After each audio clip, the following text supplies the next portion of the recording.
In the late summer of 1863, a new building stood at the edge of Borley Village in Essex, its red bricks still sharp at the corners, its mortar not yet weathered, its tall chimney stacks rising into a gray afternoon sky above the flat open farmland that surrounded it on every side.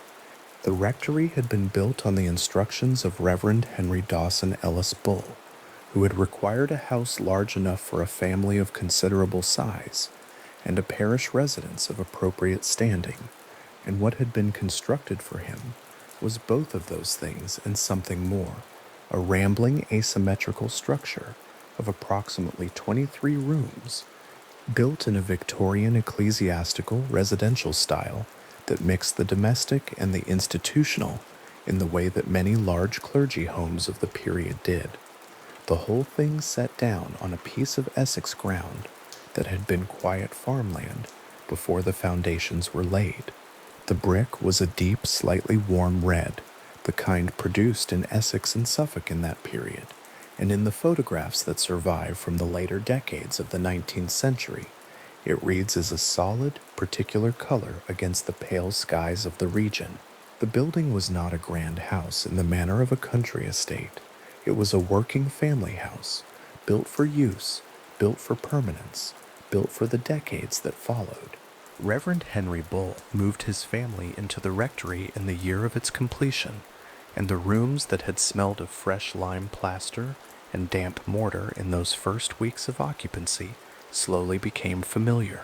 There were 14 children to fill the building's 23 rooms, and a household of that scale has a particular quality of sound to it, the persistent low noise of occupation, of people moving through corridors, of fires lit in multiple hearths, of voices from one end of the building reaching only faintly to the other. The rectory in its early years was a place defined by the practical demands of a large Victorian family, by the rhythms of parish life, by the coming and going of household staff and visitors, by the daily management of a property set well apart from its nearest neighbors on all sides. Henry Bull walked those internal corridors in the early years of the 1860s, when the rooms were not yet fully furnished, when the wallpaper in some rooms was still uncut in its rolls, when the building retained the slightly provisional quality of a new house not yet fully inhabited. In time, that provisional quality would pass. The rectory would settle into its own particular atmosphere, as all large houses do, accumulating the details of a family living within it, marks on door frames, worn paths across certain floors, the particular view from each window becoming known and unremarkable, the sound of the wind in each chimney familiar enough that the household ceased to hear it. The surrounding landscape played its own part in what the rectory was. Borley Village is situated in Essex, very close to the Suffolk border, lying near the town of Long Melford to the west, and the approach from Long Melford along the narrow rural road that connected them had a character that visitors consistently remarked upon. The road bent without warning through hedgerows close on either side, the flat farmland opening briefly before closing again around the lane, the sense of open distance and then sudden enclosure alternating as the road wound its way east. There were no large settlements nearby.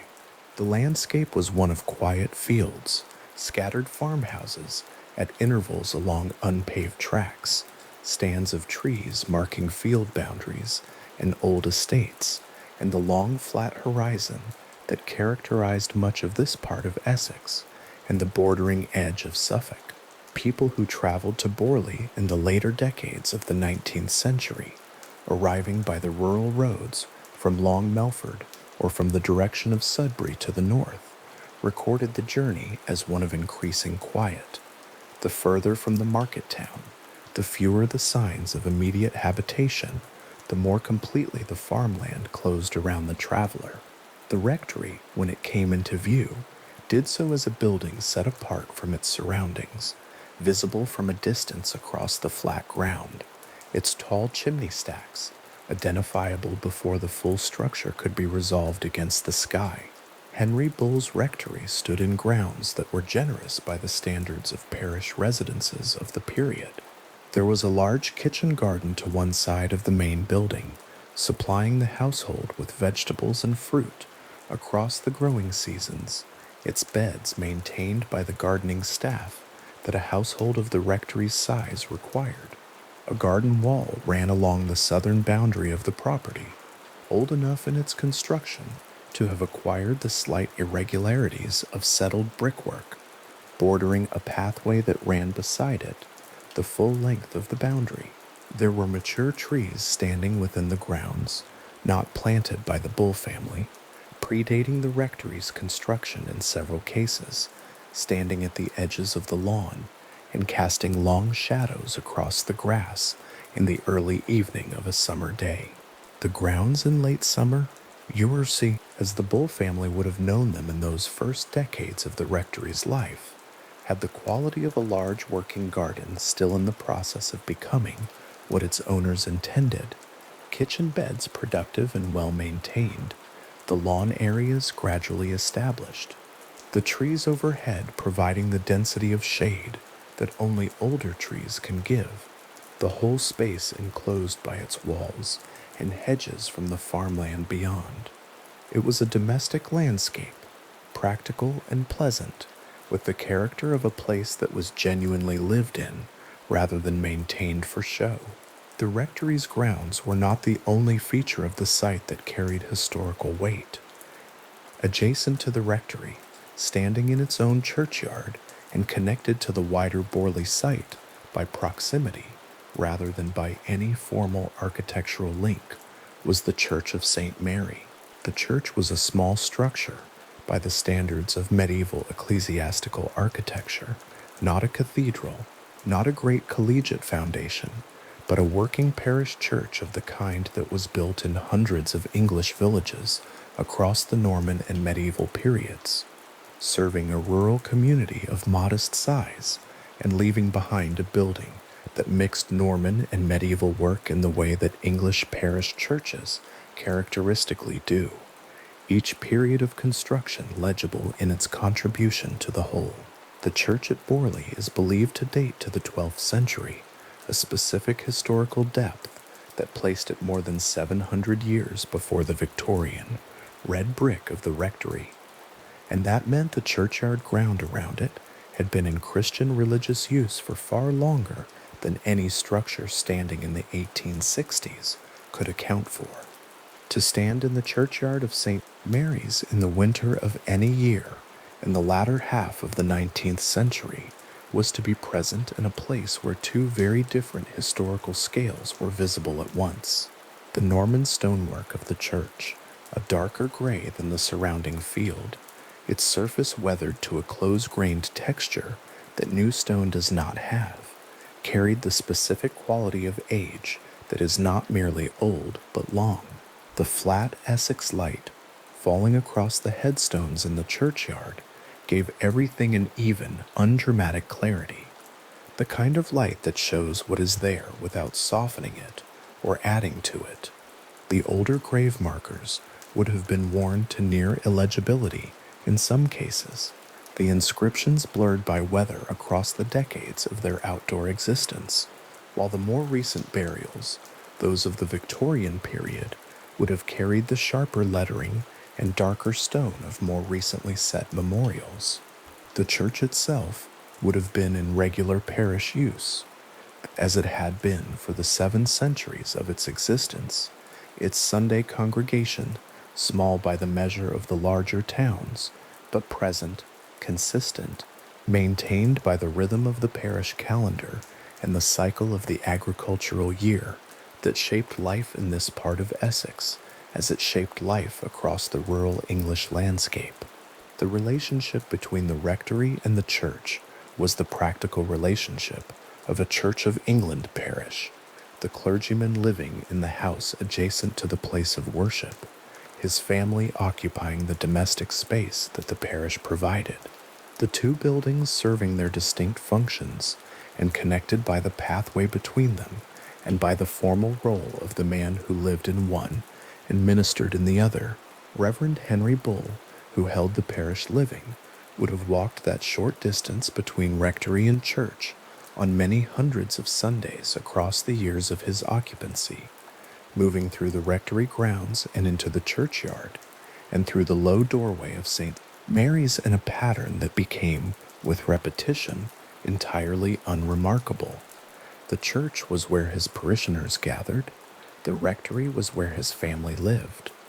The site held both of those functions simultaneously, as it had held its place in the Essex landscape across all the centuries that preceded the Victorian building's arrival on its particular patch of ground. Henry Bull's family occupied the rectory from its completion until his death in 1892, when the parish living and the house passed to his son, Reverend Harry Bull. This transition from father to son, from one generation of the same family to the next, across the same threshold of the same house, gave the Bull family an unbroken combined occupation of the rectory that extended over more than 6 decades. The building knew them, the grounds knew them, the pathway along the garden wall, the kitchen garden beds, the corridors with their worn boards, the particular view from each bedroom window across the Essex fields. All of it was familiar in the way that only a place long occupied by a single family can be familiar. The rectory had been built for Henry Bull, and it had housed his children, and it would house one of those children, in his turn, the building holding the family across the span of decades in the flat green Essex landscape beside the older stones of St. Mary's churchyard. Harry Bull, who had grown up in the rectory, who had known its rooms and grounds since childhood, took on the parish living in the house in 1892 and continued the family's long residence in the building his father had constructed. He had been born after the rectory's completion, which meant that for him the building was not a new place adopted, but the place of his entire life. Up to that point, the particular smells and sounds of it, the quality of light in certain rooms at certain times of day, the view from the upstairs windows across to the garden wall, and the church beyond, all of it accumulated across a lifetime of occupancy, rather than acquired in the adult years of a move to a new parish. The rectory under Harry Bull's occupancy continued much as it had under his father's, the rhythms of parish life maintaining themselves, the large house requiring the same attentive management it had always required, the grounds through their successive seasons following the pattern that had established itself over 3 decades of cultivation and use. The kitchen garden produced its annual harvest. The mature trees in the grounds continued their slow growth, adding another year of circumference to trunks that had been standing before the rectory's foundations were dug.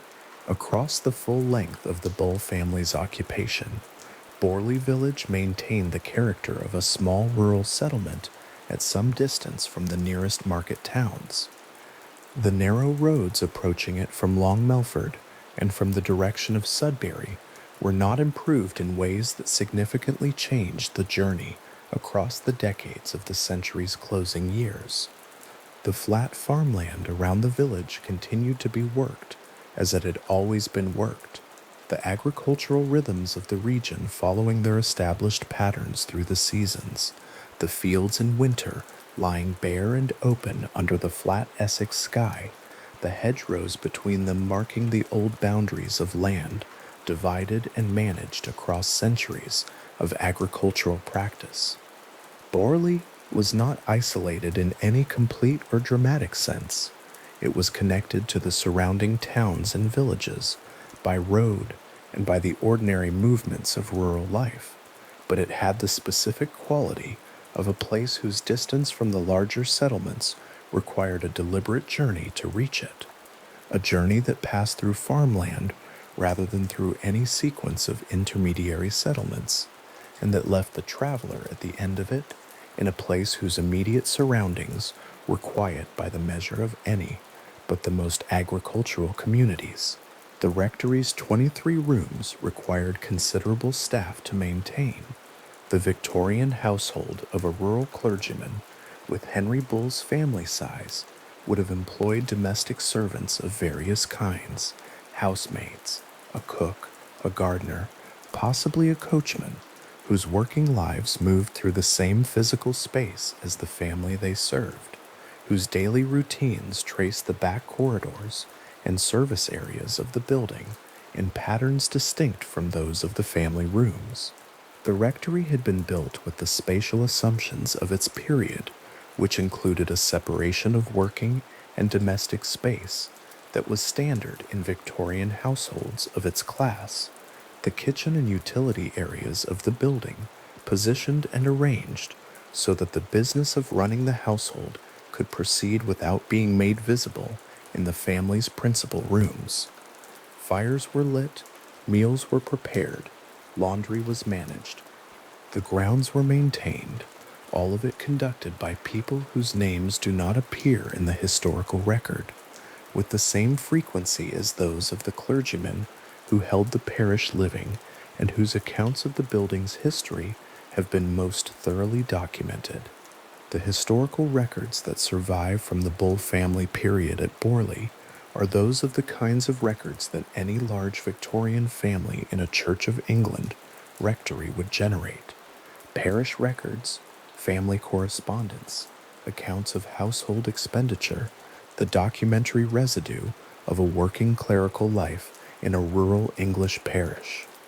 The building itself was not, in the period of the Bull family's occupancy, a notable or remarkable place by any external measure. It was a large Victorian rectory in a small Essex village, built for practical reasons by a clergyman who required it, occupied by his family across 2 generations, set beside an older church whose 12th century stonework it had been built to serve.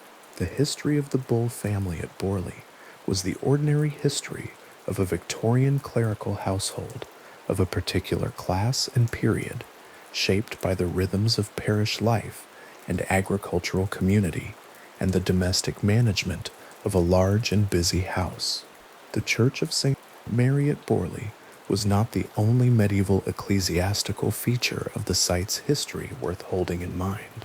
Local historical accounts suggest that a Benedictine monastery may have existed in the general vicinity of Borley during the medieval period, a foundation that would have predated even the 12th century church, or that might have been contemporary with it, or that might have arisen somewhat later in the medieval centuries. The precise location of any such foundation, if it existed, has not been established by documentary evidence, and local historians examining the question have noted that the written record for this period and this area of Essex is incomplete in ways that make it difficult to confirm or to conclusively dismiss the suggestion. The records that would settle the question, charters, episcopal documents, the kind of detailed medieval administrative correspondence that survives for larger and more prominent foundations, are either absent for Borley or, where they exist, insufficiently specific to place any monastic presence on this particular piece of ground, rather than somewhere in its broader vicinity. It is a question that sits in the uncertain space between a historical claim with some basis and a tradition that has grown beyond what the available evidence can support, neither verifiable nor entirely without foundation. One of those details that local history occasionally throws up, and that survives precisely because it cannot be finally settled. The flat landscape around Borley was not unique in the medieval period in supporting religious foundations of various kinds. The east of England, Essex, Suffolk, Norfolk, the flat counties of the eastern shore, had been heavily planted with religious houses across the medieval centuries, Benedictine, Augustinian, Cistercian, and other orders establishing themselves at intervals across a landscape that was then more extensively wooded and differently drained than the farmland of the 19th century would suggest. The remains of these foundations were, by Henry Bull's time, in various states, some converted to other uses, some ruined and partly demolished, some surviving in modified form as parish churches or private houses, some reduced to barely perceptible earthworks in the fields they had once occupied. The monastic history of this part of England was written into the landscape in ways that were partly visible and partly not. The surface of the Victorian countryside, concealing the traces of earlier patterns of occupancy and use. Whether any such pattern had left traces in the Borley grounds specifically was a question that the existing documentary record in 1863 and for many decades thereafter could not settle. What can be said with confidence is simpler than any of the historical debates around the site's medieval past. The Church of St. Mary at Borley stood in its churchyard in the 12th century and stands there still, its Norman stonework unchanged in its fundamental character across the 9 centuries that have passed since the first course of stone was laid. The churchyard around it accumulated its memorials, generation by generation, as the parish continued its ordinary life across the medieval and early modern centuries and into the Victorian period and beyond.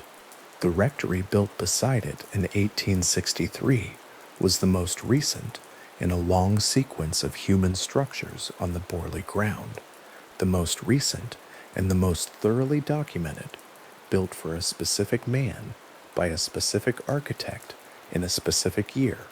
Its red brick, a sharp new addition to a landscape that had been shaped and reshaped by human use across many centuries before Henry Bull arrived to build his family home on this particular patch of Essex.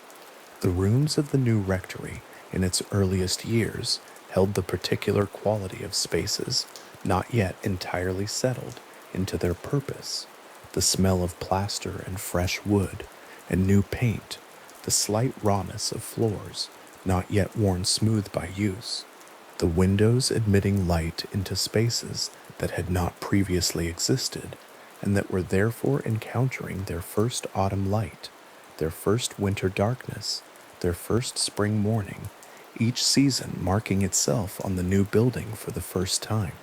Henry Bull moved through those rooms as a man who had brought this building into existence for the practical purpose of housing his family and conducting his parish work, and whose relationship to it was therefore the relationship of an owner and occupant, practical and personal, rather than the relationship of a visitor or an investigator or any kind of observer imposed from outside.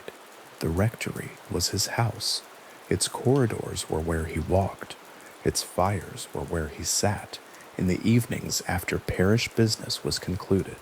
Its views across the grounds to the garden wall and beyond to the church and the churchyard were the views he looked at every day of the years remaining to him after 1863. The garden wall along the southern boundary of the rectory grounds was a practical feature of the property, a boundary marker, a windbreak, a support for espaliered fruit trees perhaps, the kind of feature that a working Victorian garden required, and that the original layout of the grounds had incorporated. The pathway running beside it was the natural route along the southern boundary, a shaded walk in summer under the trees that stood near the wall, a route from one part of the grounds to another that the family would have used in the ordinary course of moving around their property. The old trees near that wall, casting their long shadows across the grass on summer evenings, would have been known individually by the children who grew up in the rectory across the decades of the Bull family's occupancy, climbed perhaps, were used as markers in the games of a large family of children with the run of a substantial garden, or simply known in the unconscious way that the permanent features of a childhood landscape are known, so deeply familiar as to be essentially invisible. The rectory at Borley, in its first 2 decades of existence, was a building finding its place in the landscape and in the life of the family it housed, settling in the way that new buildings slowly settle into the particular character that a house acquires only through long occupation, through the accumulation of the small marks that life makes on its surroundings. The Bull family's 40 years of combined occupancy under Henry and then Harry gave the building that character to an unusual degree. It became a family place in the fullest sense, the kind of house where generations of the same family had grown up, where particular rooms were associated with particular people, where the grounds held the memory of children who had become adults within them. The Church of St. Mary at Borley stands beside the rectory site, as it has stood beside that ground since the 12th century, when its Norman builders laid the first courses of stone and the first liturgies were performed within its walls. The Norman stonework of the church, that darker gray against the flat Essex field, the surface worn to the texture that only centuries of outdoor existence produce, carries the weight of a time far longer than any individual life can fully reckon with. 700 years before Henry Bull built his red brick rectory beside it, the church was already standing in its churchyard, already accumulating its generations of parish dead, already part of the continuous life of a small rural community in the flat open landscape of the Essex-Suffolk border.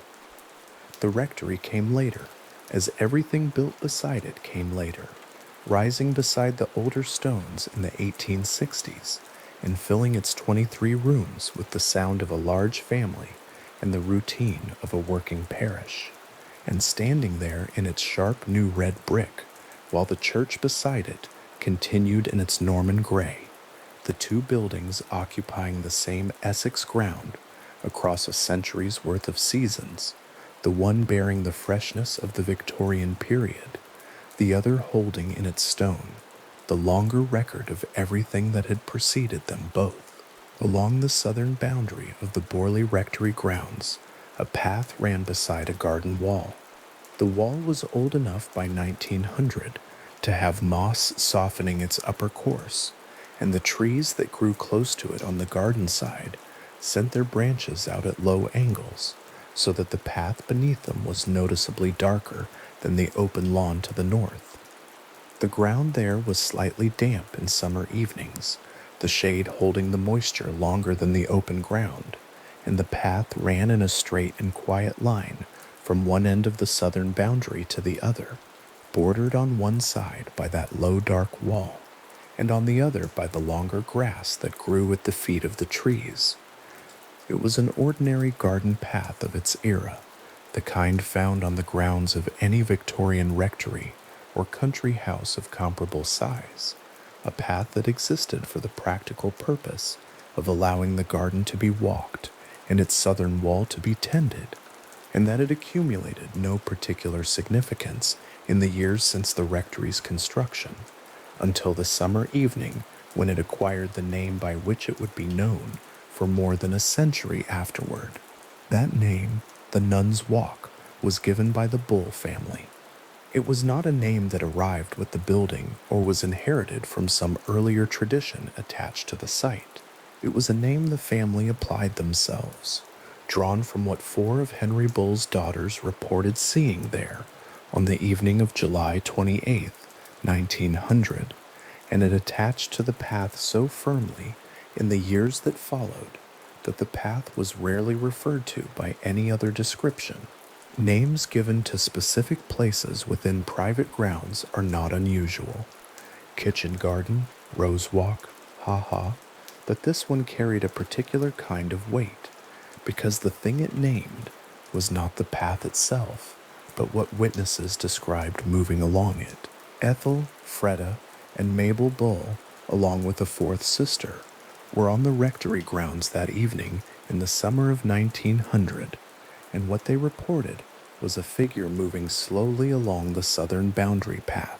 The evening light would have been well advanced by that hour, the sun low, the trees that ran beside the wall casting their shadows across the path and deepening the shade that was already there in the middle of the summer day. The figure they described was a woman in dark robes. She moved along the path slowly. Her head was bowed, and she appeared to be paying no attention to anything beyond her own progress along the road. What one of the sisters did, and accounts differ on which of them it was to move across the lawn toward the wall with the intention of approaching the figure and speaking to it. The figure did not turn. It did not acknowledge the approach. It disappeared. The accounts held near the garden wall in the direction of the wall's far end, where the path met the boundary corner and the shade was deepest. The four sisters spoke of what they had seen.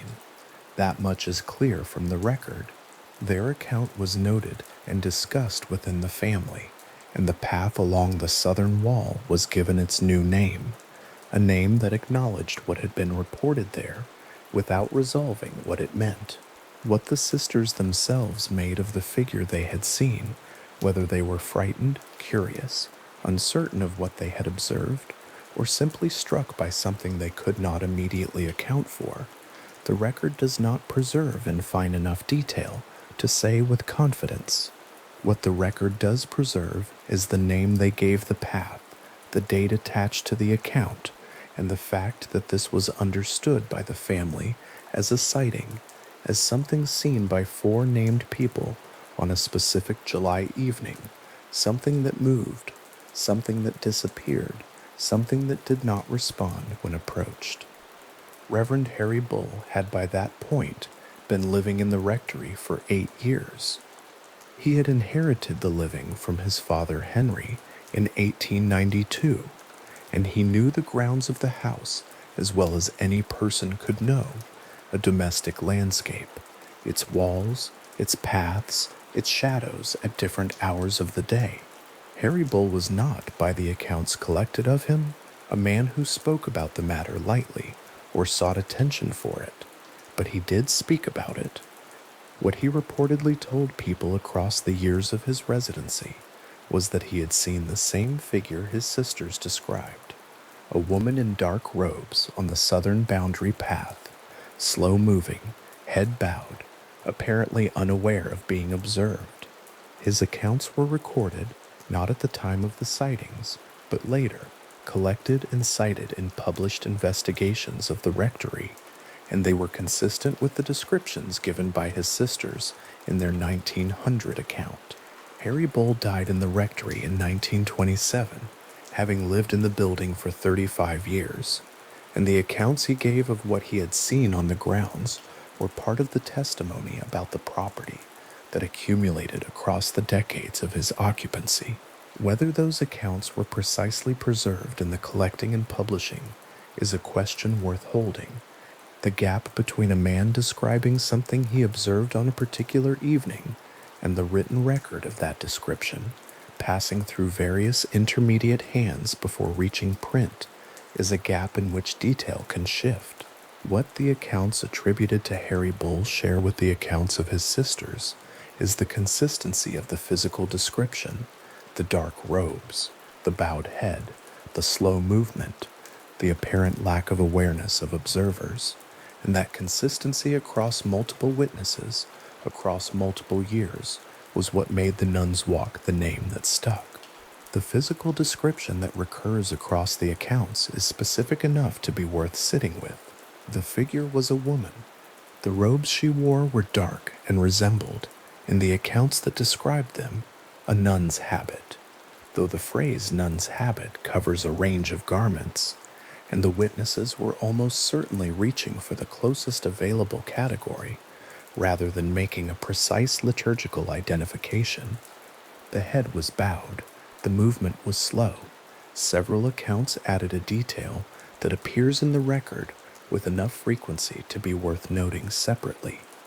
The figure appeared to glide rather than walk, the movement lacking the vertical rise and fall that a walking pace produces. This detail is repeated across more than one account and by more than one witness across the years when the path's reputation had already been established, which makes it difficult to determine whether it was a genuine feature of what individual observers saw or whether it had become part of the expected description, absorbed into the account before the observer reached for words. What is established is that a name was given to a path. What is established is that named witnesses at named dates gave accounts of seeing a figure on that path. What remains open is what the figure was, and that question was not resolved in the years that followed the 1900 sighting, nor in the decades after that, nor at any point before the rectory itself was gone. The garden wall along the southern boundary was old by 1900.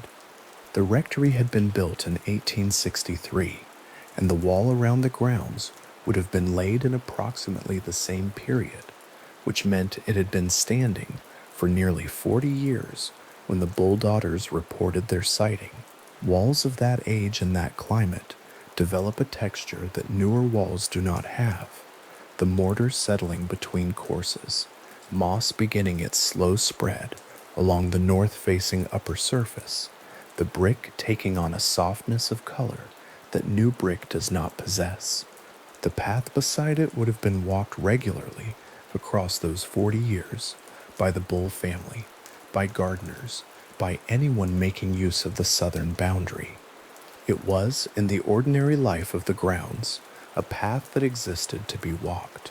That the figure described by witnesses appeared to be walking it, slowly and without particular direction, is one of the details in the account that the narrative tradition later made much of.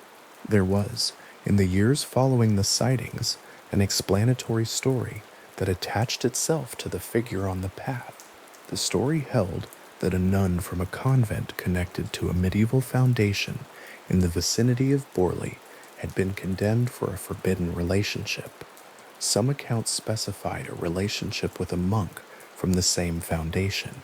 Others were vaguer about the nature of the transgression and had been executed or immured near the site. Her remains somewhere in the ground beneath the rectory or its grounds. This story became, across the decades, the dominant popular explanation for the figure on the path.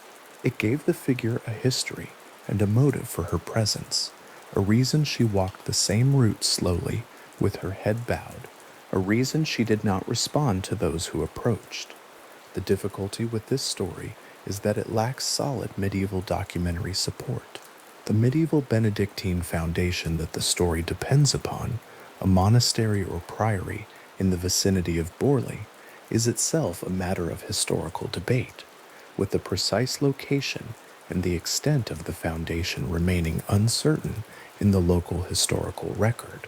A story about a condemned nun executed at a foundation whose documentary existence is uncertain rests on a thin material base. The story is a local explanatory legend of the kind that commonly develops around reported apparitions, a narrative that offers shape and origin to something that witnesses described but could not account for. That it became widely repeated and widely believed is clear from the published record. That it constitutes historical evidence of the events it describes is a different question, and the answer to that question is not encouraging. This distinction matters. The witness accounts named individuals, specific dates, consistent physical descriptions are one category of record. The explanatory legend that grew around those accounts and was eventually woven into the published history of the site is another category, and the two categories are not interchangeable. What the Bull Daughters reported on July 28, 1900 was what they reported. The story of the condemned nun is what the tradition developed to explain it, and the tradition developed in an environment shaped by prior awareness of the sightings, by the name already given to the path, and by the accumulated weight of the rectory's growing reputation across the early decades of the 20th century. The path itself, in the mornings after the reported sightings, was what it always was. Slightly damp in early summer, the branches of the trees still overhead, the moss on the wall unchanged, no figure present.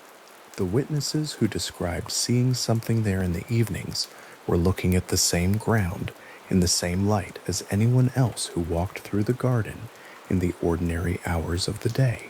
Whatever drew the distinction between the path as they knew it in daylight and the path as they described it at dusk was a distinction that no physical examination of the ground could account for. The path held the reports and held nothing else. Across the years between 1900 and Harry Bull's death in 1927, the path retained its name. The figure was reported again by Harry himself, and in accounts collected from visitors and other members of the household, though the frequency and precise circumstances of later sightings are less clearly documented than the specific July 1900 account. The rectory had by the mid-1920s developed a local reputation that went well beyond the Bull family's private knowledge of the path and its reported occupant. Visitors came to the house with some prior awareness of what was said about it. Whether that prior awareness shaped what visitors subsequently reported seeing is a question the later investigators would return to at considerable length. There is a quality to the Nun's Walk accounts, taken together, that is worth sitting with for a moment. The figure described is not threatening. She does not approach. She does not speak. She does not respond to those who approach her. She simply moves along the path, slowly, with her head bowed, following a route that runs beside the garden wall, and she disappears, consistently and without explanation, near the wall's far end. The witnesses who described her most clearly described the experience not in terms of alarm or distress, but in terms of puzzlement, something seen that did not conform to the available explanations, a figure that was present and then was not. Ethel Bull's attempt to approach and speak to the figure was the action of someone curious rather than frightened, someone who wanted to establish what was there. That quality of puzzlement rather than fear runs through the better documented accounts connected to the path, and it shapes the way the Nun's Walk sits in the larger record of the rectory. The figure was a recurring report at a specific location. The reports were consistent across observers and across time.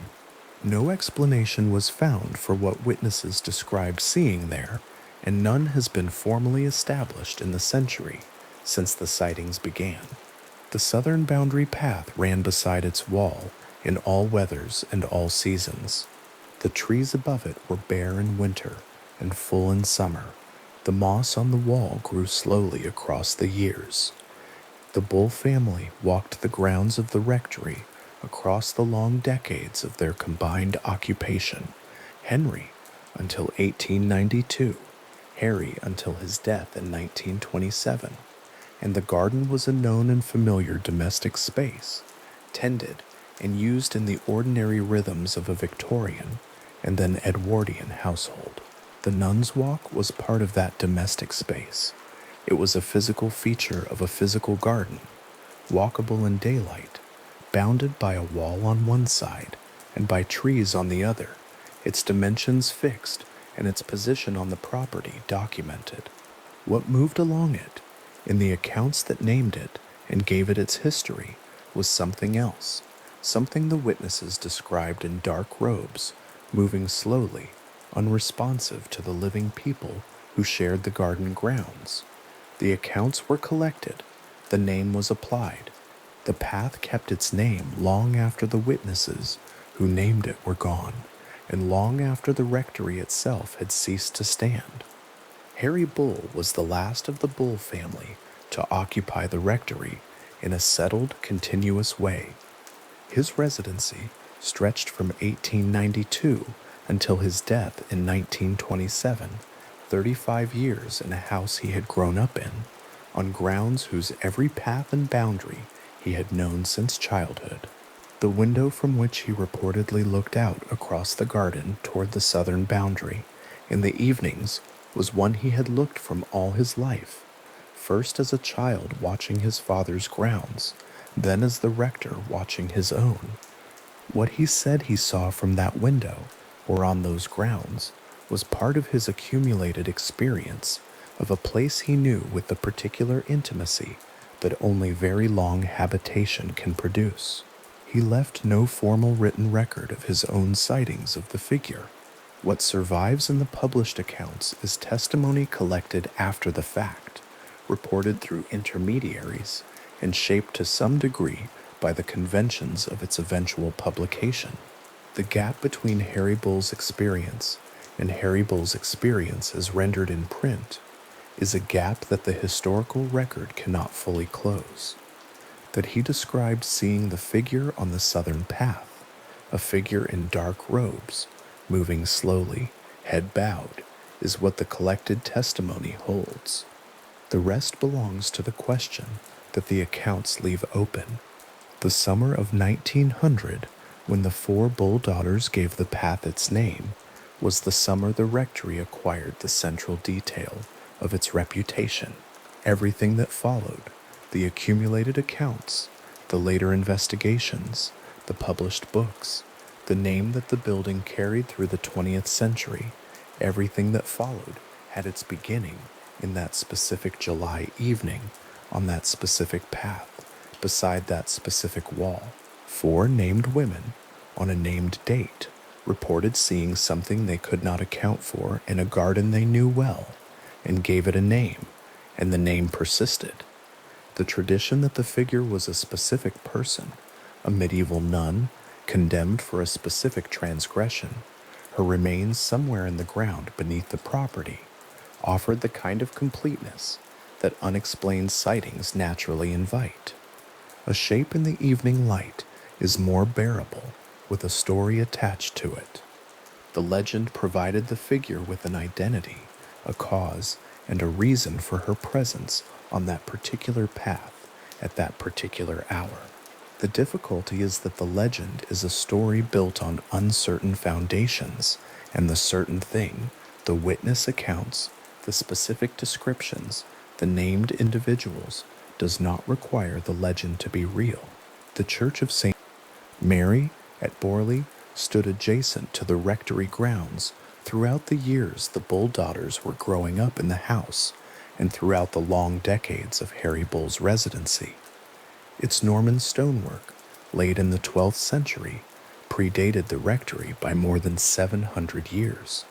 The churchyard that surrounded it held the graves of the parish across those centuries. Whatever religious significance the site had accumulated before the Victorian rectory was built, before the garden wall was laid, before the path along the southern boundary was first walked, that significance was already old when the Bull family arrived. The path was shaded by its trees on summer afternoons. The wall ran its straight course from one end of the southern boundary to the other. In the evenings, when the light fell at its lowest angle across the flat Essex farmland, and the garden took on the particular quality of late-day shadow, the path beside the wall was darker than it had been at noon. On the evening of July 28, 1900, 4 women crossed the lawn toward the wall, and one of them reached toward something that was not, by the time she arrived where it had appeared to be.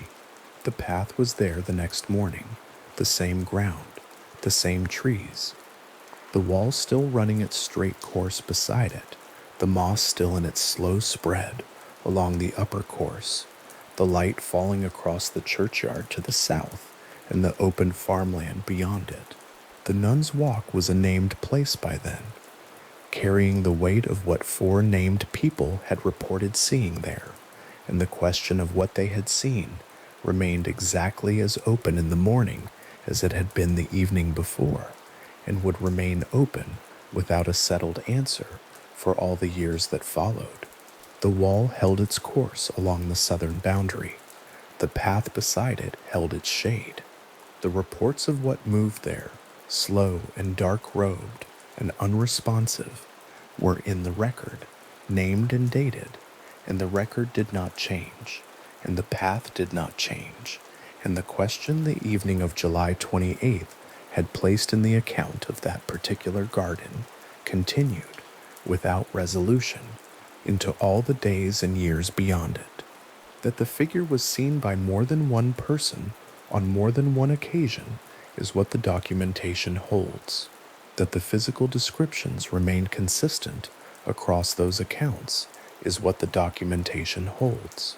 That no explanation was found in all the years of investigation and examination that followed for what the witnesses described seeing on the Nun's Walk. That too is what the documentation holds. The path ran beside its wall. The trees overhead were still. The same geography the Bull Daughters crossed in the summer of 1900 was still there in the years that came after, the ground unchanged, the wall unchanged, the shade beneath the trees, the same depth it had always been in the evening light, holding the same particular quiet that a garden path beside a wall has in the late hours of a summer day, long after the people who named it are gone. On the morning of June 12, 1929, a car turned off the narrow road and came to a stop on the gravel drive in front of Borley Rectory. Harry Price stepped out. He was carrying a case. Inside it were cameras, a thermograph, chalk wrapped in paper, and a set of standardized reporting forms he had designed himself, instruments, in his view, for the scientific measurement of the unknown. He stood for a moment on the gravel and looked at the building.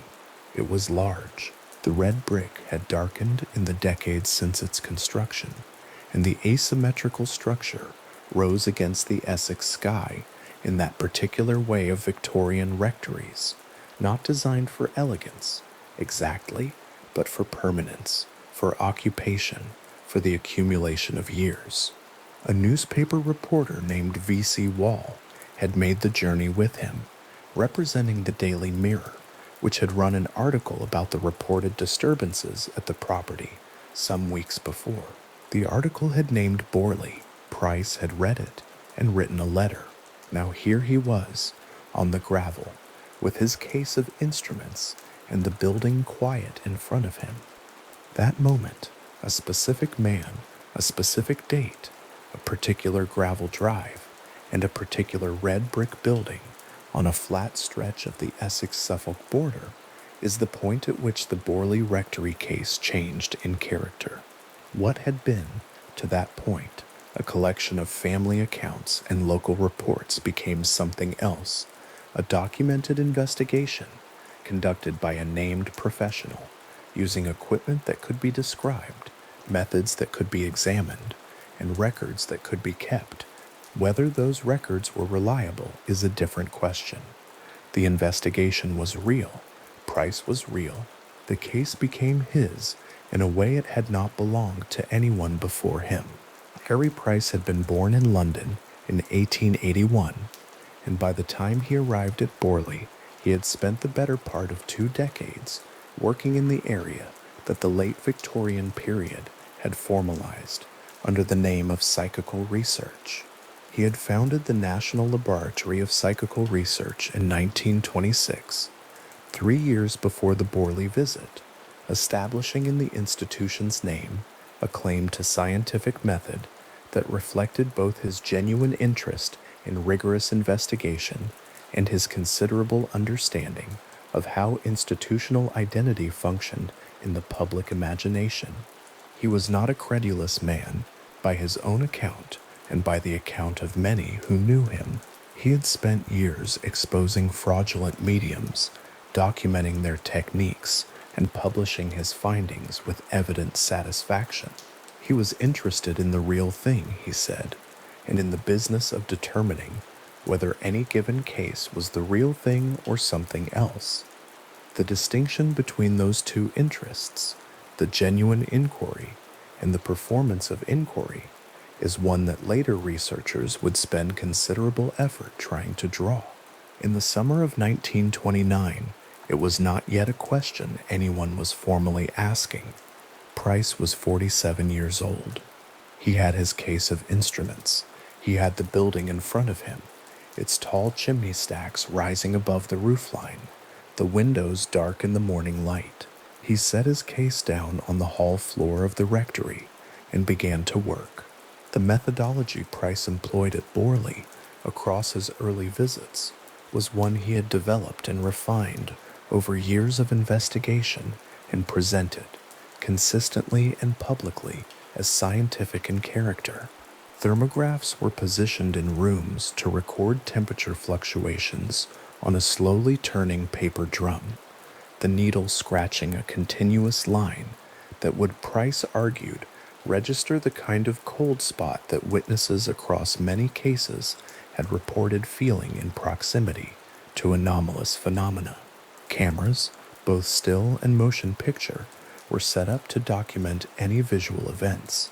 Chalk was laid down on bare floorboards, and paper was placed over it so that if an object moved during the night, the displacement would leave a visible mark.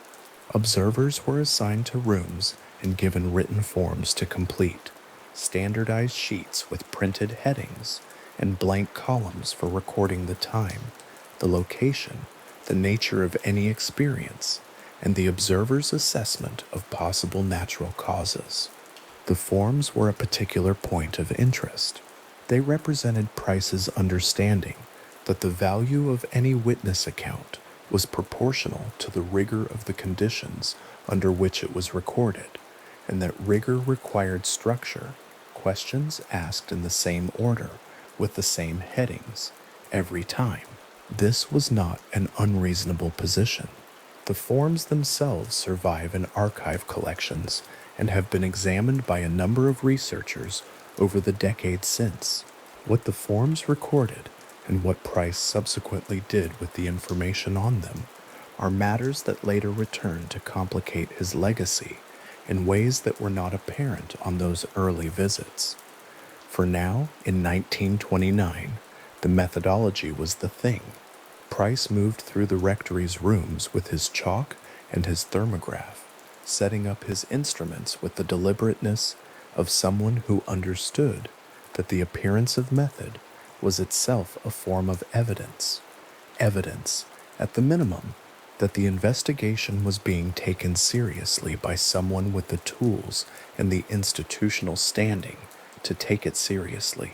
The building received him. The rooms were quiet. The plaster walls stood in their decades-long silence, and the thermograph's drum turned slowly, and the needle drew its line. On those early visits, across the late summer of 1929, Price and his observers recorded a number of events he subsequently classified as unexplained. Objects were reported to have moved. Temperature anomalies were noted by the thermograph. A bell or bells were reported to have rung at the wrong time or in the wrong sequence. The accounts were carefully logged on the standardized forms, collected by Price at the end of each observation period, and returned with him to London for analysis. In the reporting forms and in Price's own notes, the events were described with what he clearly intended as precision: the time, the location, the nature of the observation, the elimination of obvious natural causes. The precise reliability of those descriptions would eventually become a subject of considerable dispute. The descriptions themselves, as Price rendered them, were detailed and specific and published in due course in the manner of a scientist presenting findings. The building they described, the hall, the upper landings, the rooms where observers sat through the long nights, was a real building. The nights were real. What the notes recorded has continued to be examined with care by a number of later researchers who found in the same documents rather different things than Price had found. Between 1929 and 1935, Price made a number of further visits to Borley Rectory, though the building was occupied for much of this period by the Foister family, and access was accordingly limited. His relationship with the Borley case during those years was one of persistent attention rather than continuous investigation, a man keeping a file open, returning when circumstances permitted, gathering what accounts were available, and adding them to the growing collection he was building. By the mid-1930s, when the Foister tenancy ended and the rectory stood empty, Price had accumulated a substantial archive of material. The question was what to do with it. The answer took a particular form. In May of 1937, Price negotiated a year-long tenancy of the empty rectory from its then owner and placed an advertisement in the Times, soliciting observers from the general public and from professional backgrounds, academics, engineers, clergymen, individuals with demonstrable powers of observation and an interest in contributing to a serious investigation. The advertisement was precise about what was being asked. Volunteers would spend one or more nights at the rectory, assigned to specific rooms, equipped with Price's observation forms and basic instructions, and asked to record anything they experienced with the same structured rigor that Price had applied on his own visits. Approximately 40 individuals responded and were accepted, arriving on a rota basis throughout the tenancy period, carrying their own luggage and Price's printed forms. The image of those volunteers is a particular one. A man arriving at the rectory on a Tuesday evening in the autumn of 1937, stepping through the door into the hall, setting his bag down, receiving the printed forms and the torch and the chalk that Price had left for him, finding his assigned room, sitting down in the chair, the house around him quiet, not theatrically quiet, not charged with any particular atmosphere at that moment, simply a large empty Victorian building on a flat piece of Essex farmland on a dark autumn night, the windows showing only the black of the fields outside. He writes the date and the time at the top of the form. The chalk marks on the floor are pale in the torchlight. The thermograph drum turns somewhere in the room beside him, the needle moving in its small arc. Some of those observers reported nothing unusual. The nights passed. They completed their forms, noted the absence of any event, and left. Others reported sounds, movements, tappings, footsteps on stairs. Some reported the sensation of cold in specific locations within rooms. A smaller number described visual experiences. The forms came back to Price in London, and he read them, and he added them to the file. What he did with them after that, how the raw observations on the standardized sheets became the synthesized account in his published books, is one of the questions that has occupied researchers with a sustained interest in the case. The observers who completed the forms, after all, were real individuals whose names appear on the documents and whose accounts have been independently examined. Several of them in the years after Price's published books appeared, stated publicly that their accounts had been altered in the rendering, that details had been changed or omitted, that experiences they had described with qualifications had been presented in print without those qualifications intact. This is a matter of record. It is also a matter that belonged properly to the full evaluation of Price's work, and that full evaluation is not simple, because the documents are complicated, and the individuals who raised questions about the accuracy of the published accounts were themselves working from memory in some cases, and because the relationship between a raw observation on a field form and a synthesized account in a published investigation is never a perfectly transparent one. For now, the forms exist. They are in archives. They can be examined. The observers' names are on them. The dates are correct. Whatever happened inside the rectory on those nights, whatever the volunteers sat with in those rooms, alone or in pairs, the chalk on the floor and the torch beam crossing the walls, something was documented in some form by real people on real paper. Price published his account of the Borley investigation in 1940 under the title The Most Haunted House in England, 10 Years Investigation of Borley Rectory. The book was substantial, a comprehensive synthesis of everything Price had collected, across the decade of his involvement with the case. From the early visits in 1929 through the tenancy period and into the fire of 1939, that had, by the time of publication, left only the shell of the building standing. It was presented in the manner of an investigative report, with photographs and appendices, and the accumulated testimony of the many individuals who had contributed accounts. It was also, and importantly, a book written with evident skill in the matter of public communication. Price understood how to make a case compelling, and the prose of the investigation reflected that understanding. The phrase that gave the book its title, "The Most Haunted House in England," was not a claim Price invented for the publication. He had used it publicly for years, in lectures and broadcasts, attaching it to Borley with the consistency of repetition until the phrase and the building were effectively inseparable. This was, depending on one's evaluation of the full record, either a well-founded conclusion supported by a decade of documented investigation, or a piece of characterization that served Price's public profile and the book's commercial prospects at least as well as it served the honest presentation of the evidence. Both of those things could, to some extent, be true simultaneously. Price's relationship with his own interests was not a simple one. The book sold well.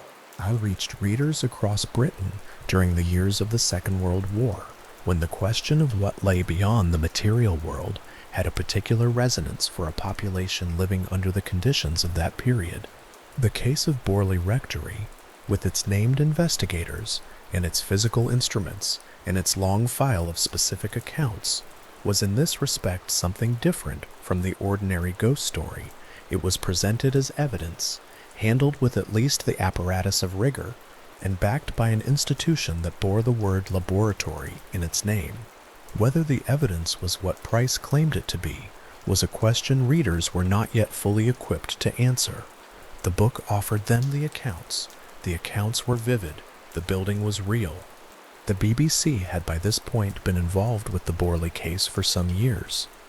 Radio programs about the rectory had been broadcast during Price's period of active investigation, with Price himself participating directly in discussions that brought his findings and his framing of them to an audience that extended well beyond what print coverage alone could have reached. The scale of what a national radio broadcast could deliver was, in the 1930s, something genuinely new, a voice carrying a particular account of a particular building into living rooms across the country, making the name Borley Rectory familiar to people who would never travel to Essex, who would never walk the grounds or look at the building, who would carry it only as a name associated with a voice and a particular quality of the strange. That version of Borley, broadcast, printed, disseminated, had a life quite independent of the physical building.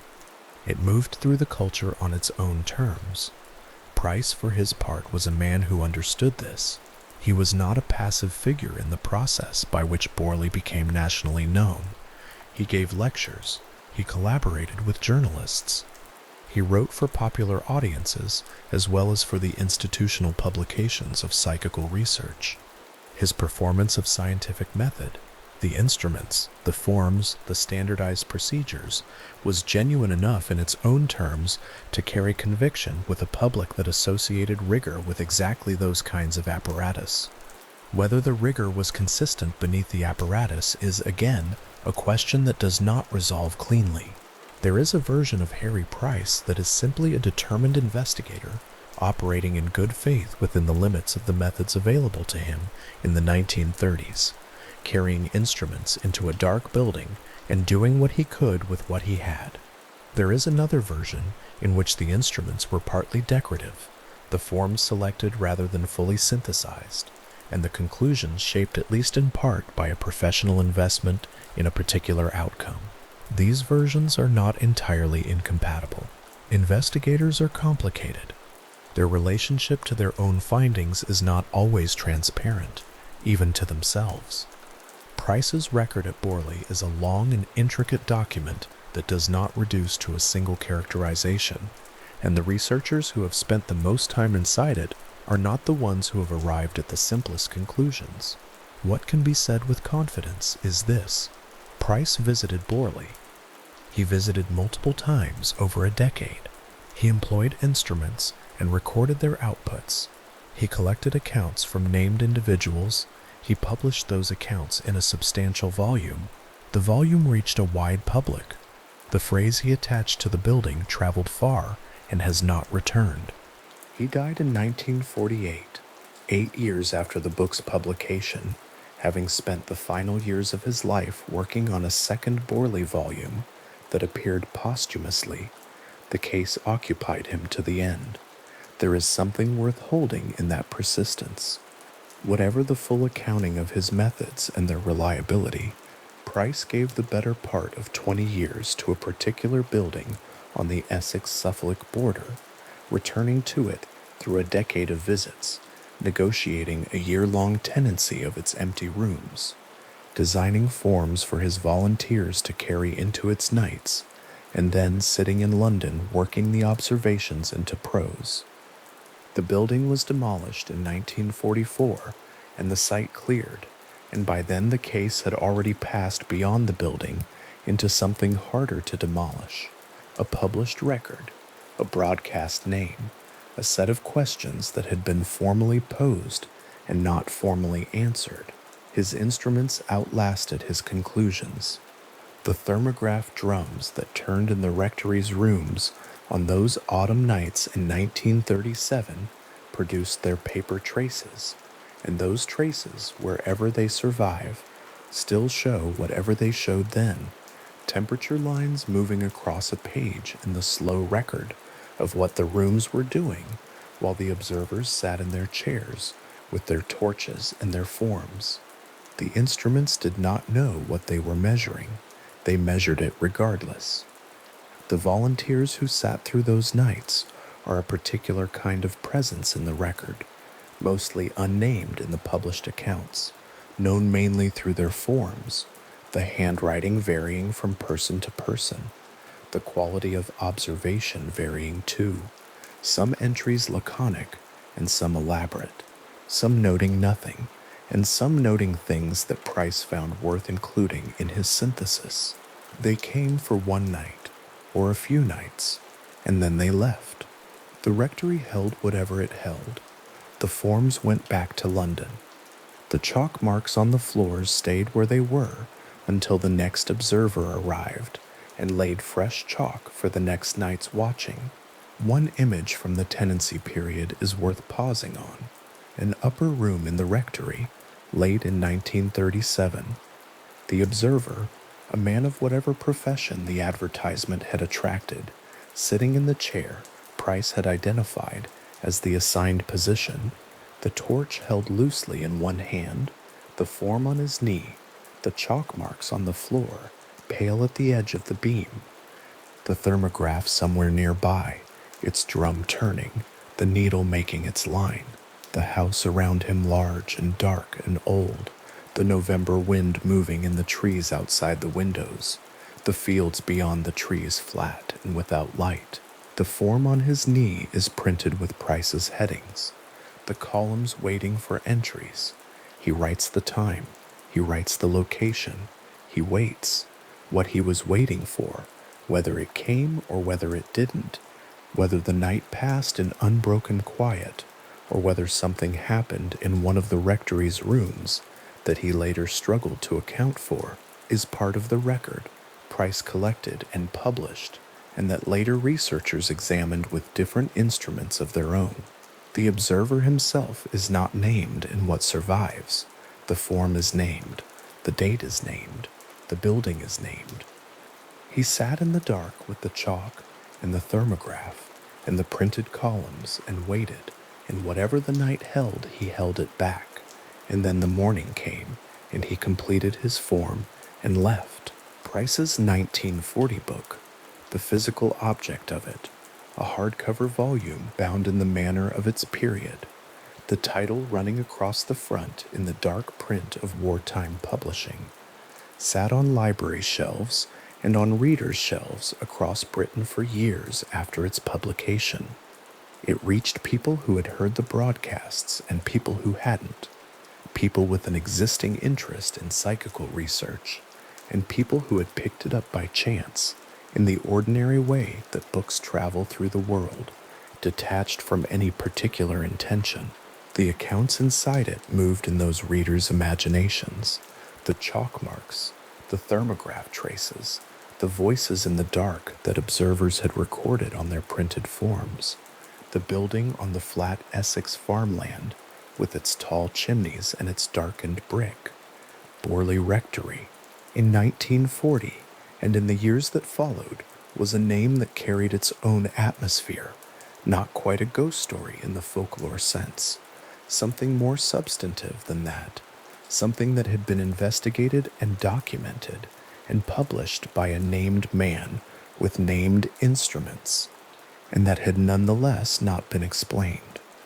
The building burned in February of 1939 before the book was published and stood as a roofless shell until 1944.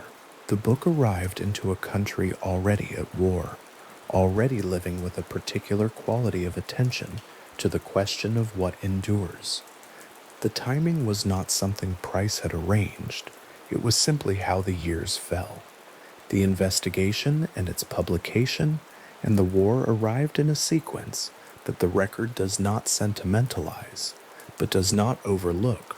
What persisted after the book and after the building and after Price himself was a case, a body of documented evidence, contested and incomplete, and produced under conditions that later researchers would examine with the close attention they deserved.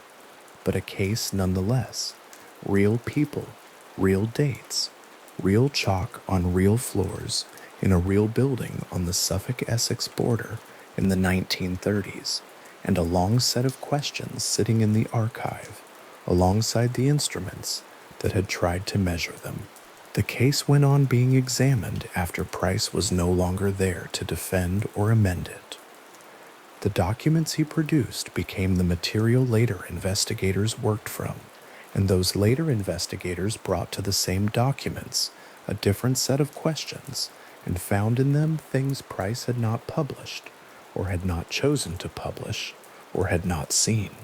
That work belongs to a later moment in the case. For now, in the long middle period of the Borley investigation, the years of visits and instruments, and the tenancy and the book, what is there to hold is the image of Harry Price, as he was in those years, a specific man carrying a case of instruments, arriving at the rectory on named dates across a decade, sitting with the evidence in whatever form it took, and writing, finally, the book that carried the phrase "the most haunted house in England" out of the building and into the world. The building is long gone. The book is still in libraries. The question the book posed, what was happening at Borley Rectory across all those years and all those nights and all those observers and all that chalk on all those floors, is still the question, sitting in the archive beside Price's thermograph traces, the needle's slow line moving across the paper in the record of all those dark and particular nights, still waiting with the patience of documents for the answer that has not arrived. Reverend Lionel Foister carried his books into Borley Rectory in October of 1930, and the house was quiet around him as he worked. The autumn light came through the tall windows in long, pale angles. Marianne, his wife, moved through the rooms, deciding which furniture should go where, her footsteps audible on the bare floorboards, the sound of her voice occasionally reaching Lionel from some other part of the house. They had taken up the living at Borley, knowing something of the building's reputation. The rectory had sat empty for a period, the previous tenancies having ended, and the stories that had accumulated around the property over the previous 3 decades were not unknown in the diocese. Lionel was not a young man, and Marianne was considerably younger than he was, and they had arrived with a young child in their care and the ordinary practical concerns of settling a household into a large Victorian building that had been standing empty and needed attention in several rooms. The day of their arrival would have looked from the lane outside like any other arrival. Boxes carried through a door, a car pulling away, the rectory absorbing its new occupants as it had absorbed others before them. Lionel began keeping notes almost immediately. Within weeks of their arrival, he had started recording incidents in a personal manuscript that would eventually run to a document he titled 15 Months in a Haunted House, though the Foysters would ultimately stay considerably longer than 15 months. The document recorded individual events in a running account, specific dates, specific locations within the building, specific descriptions of what had been observed or heard or found, unexplained noises in the night, objects discovered displaced or smashed, bells ringing without apparent cause in the bell passage along the corridor. Lionel wrote these entries in the measured manner of a man making a record, rather than a man in distress. The manuscript accumulated across months and then years, the entries building into a substantial body of reported incidents that would later become one of the primary sources for investigators and researchers working through the Borley case. The bells first. The rectory had an old bell system running through the upper corridor, a set of service bells connected by wires to various rooms, and during the Foyster tenancy, these bells were reported to ring at odd hours without identifiable cause. Multiple accounts from visitors to the house during this period mention the bells. They rang at night sometimes. They rang in sequences that did not correspond to any of the rooms the wires were connected to. When the wires were inspected, they were found to be disconnected in some areas, which made the reported ringing more difficult to account for mechanically rather than less. Visitors who stayed at the rectory during the early years of the Foyster occupation later recorded their own memories of the bells, and those accounts, taken together, described a pattern that Lionel had been documenting from the beginning. Whether the accounts reinforced one another because they described the same genuine phenomena, or because later visitors arrived already knowing what to listen for, is a question the record does not settle. The wall writings appeared sometime in 1931. They were found in pencil on the interior plaster walls of the rectory, crude and irregular in their formation. The letters large and uneven, the words fragmented in ways that made complete sense, difficult to extract. Several of the messages appeared to be addressed to Marianne by name. A fragment preserved in the accounts reads something like, "Marianne, please help get," the sentence trailing off without a completed thought. Other marks were less clearly legible, formed in the same unsteady hand, but resolving into words only partially. The walls where the writings were found were the old lime plaster of a Victorian building, slightly uneven in surface, the pencil marks thin and pale against the off-white ground. Investigators who visited the rectory during this period photographed the writings and copied them into their reports. The photographs survive in the archive record. The marks on the plaster walls are visible in them, fragmented, incomplete, addressed to a woman who was living in the house where they appeared. Handwriting analysis of the wall writings was attempted on more than one occasion, and the results were not consistent. One analysis concluded that the handwriting showed characteristics common to Marianne Foyster's own writing. Another drew different conclusions. A third found the samples insufficient for firm attribution in either direction. The contradictory outcomes of these analyses are themselves part of the record, not a detail that points clearly anywhere, but a detail that illustrates how little the physical evidence resolved, even when examined with the methods available at the time. The pencil marks on the plaster walls resisted explanation, not because they were impossible to examine, but because what the examination produced did not produce agreement. The walls held the marks held the question, neither gave it up. Harry Price visited the rectory during the Foister years and was among the witnesses who recorded accounts of objects moving without apparent human agency. Price described finding bottles and stones in locations that seemed to him inconsistent with ordinary displacement, keys appearing in rooms whose doors had been closed, glass objects smashed in circumstances no one in the building could immediately account for. Several clergymen who visited Borley Rectory during the early 1930s as part of informal or semi-official investigations also filed accounts of similar incidents. One visitor, a canon who came to the rectory with some skepticism about the reported phenomena, left with a written account of an evening during which several small objects were apparently displaced or broken in his presence, including a bottle that he described as moving across a surface without being touched. His account was precise about the circumstances, the time of evening, the room, who else was present, what he had been doing when the incident occurred. His precision is notable. Whether precision about the circumstances of an observation makes the observation itself reliable is a different question. The incidents described in Lionel's manuscript and in the accounts of visiting observers followed a pattern that investigators later noted when reviewing the material. The activity seemed concentrated in particular areas of the rectory, the corridors, certain rooms on the upper floors, the area near the bell passage. The incidents were most frequently reported in the evening or at night.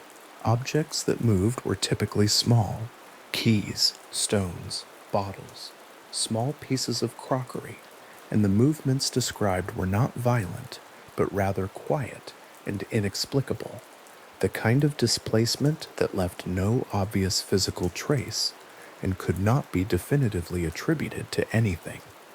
Lionel's manuscript treated each incident as a data point. He was a careful man, and his notes have the quality of someone attempting to record with accuracy rather than to persuade. Details are qualified when he was uncertain, admitted as incomplete when he had not witnessed them himself, cross-referenced with the accounts of whoever else was present. The rectory by the early 1930s had accumulated years of reported incidents, and its reputation had spread beyond the immediate locality. Visitors arrived from elsewhere. Some came as investigators, some came out of curiosity, some came accompanied by journalists. The building itself was a large and somewhat worn Victorian structure by this point. Henry Bull's original 1863 construction and subsequent expansions had produced a rambling and not entirely well-maintained pile, its rooms numerous, and its upper floors draughty, the plaster on some interior walls showing its age, the garden less tended than it would have been in the Bull family's decades of occupation. The Foisters lived in the building amid its reputation and its reported phenomena and its steady flow of visitors, and Mary Ann in particular became a central figure in the accounts that circulated. The incident seemed, in the testimony of multiple witnesses and in the apparent content of the wall writings themselves, to be in some way directed toward or connected to her specifically. What this means, what it meant then, and what researchers have continued to argue about since, is not settled in the record.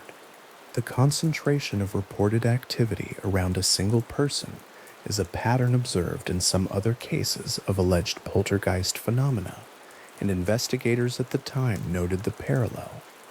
Others noted that a concentration of reported activity around a single person makes a different explanation equally available, and that explanation is simpler.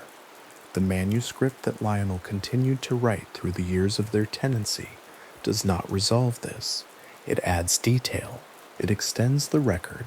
It demonstrates a particular man's sustained effort to document unusual domestic occurrences in careful prose, across a period of years in a building whose interior walls bore penciled messages he had not put there.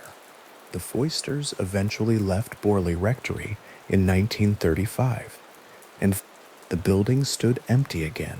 The years between 1935 and 1937 were a period of vacancy. The rectory was owned by the church, the living not immediately refilled, the building sitting at the end of its narrow Essex lane, with its rooms quiet and its reputation fully established across 2 generations of occupants and 3 decades of reported incidents. The character of an empty building changes in ways that are hard to specify, not louder or more dramatic, but differently present. The weight of its vacancy, something visitors and passing locals would have felt, without necessarily being able to name. The rectory had held a great deal by the time it stood empty in those middle-decade years. It had held a family for over 60 years before the Foysters. It had held the Foysters for nearly 5 years, and their manuscript and their wall writings and their visitors and their bells. It held all of that in its rooms while it waited. In May of 1937, Harry Price negotiated a tenancy of the empty rectory and established his observation program there, which continued through the following year and produced the body of observer accounts that would form a substantial part of his published work. But the next significant event in the building's physical history came not from an observation or a written account, but from fire. On the night of February 27th, 1939, Borley Rectory burned. The building was owned by Captain William Hart Gregson.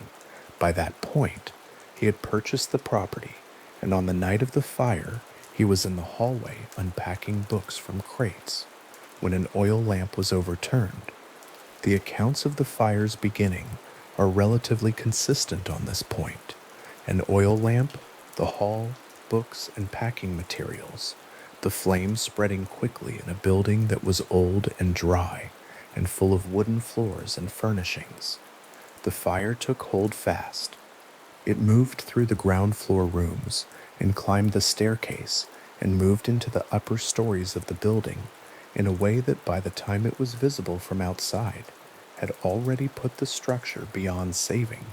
The fire burned for several hours into February 28th. When the light came up and the flames were finished, the tall red brick walls of the rectory were standing. The interior was gone. The roof was gone. The floors and the internal partition walls and the furnishings and the plaster and the bell passage with its wires and the plaster walls that had borne the penciled writings, all of it gone in the hours of darkness. The tall chimney stacks remained against the morning sky, still pointing upward from the gutted structure. The brick blackened in places along the lower courses, where the fire had burned hottest. The morning after the fire, the rectory stood as a shell.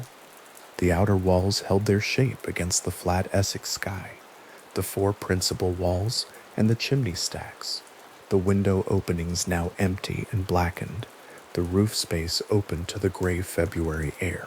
Photographs taken on the morning of February 28th show the building in this condition: the red brick standing, smoke still rising in places, the ground around the building covered with fallen timber and broken material from the interior. The photographs have a particular quality in the flat winter light of that morning. The walls still stand with something of their original solidity, but the building they formed the perimeter of is gone, and what remains is a kind of architectural ruin that had arrived very suddenly in a single night, rather than across the decades that usually produce a ruin. Several local residents had watched the fire through the night. The blaze was visible at a distance across the flat farmland surrounding Borley, the orange light of it rising above the tree line, and people from the village and from the surrounding area had come to the edge of the rectory grounds to watch. Accounts collected afterward described groups of observers standing in the February darkness with the light of the fire on their faces, the building burning against the night sky, in a way that would have been, practically speaking, impossible to look away from. Fire draws attention. A large building burning on a dark winter night draws it more completely. The people who stood at the edge of the grounds and watched the rectory burn watched it for hours through the deep cold of a February night, because the fire was there and it was consuming a building and there was nothing to be done about it. And so they watched. Among the accounts collected from those observers who had watched the fire, several described seeing a figure at an upper window of the burning building. Harry Price gathered these accounts and published them, and they became one of the more frequently cited incidents in the Borley record. A figure at a window, or a woman's face, visible in the light of the fire before that section of the upper story collapsed into the burning interior. The accounts were specific in the way that eyewitness accounts sometimes are. They identified a particular window, a particular appearance, a brief period of visibility before the section failed. Price treated these accounts as significant.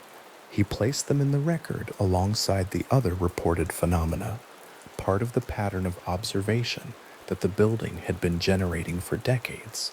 Researchers examining the fire accounts later noted the conditions under which those observations had been made. A building burning at night produces light that is not fixed or consistent. The flames move, the light they cast shifts and flickers. The surfaces visible through window openings are themselves moving as the fire works through them.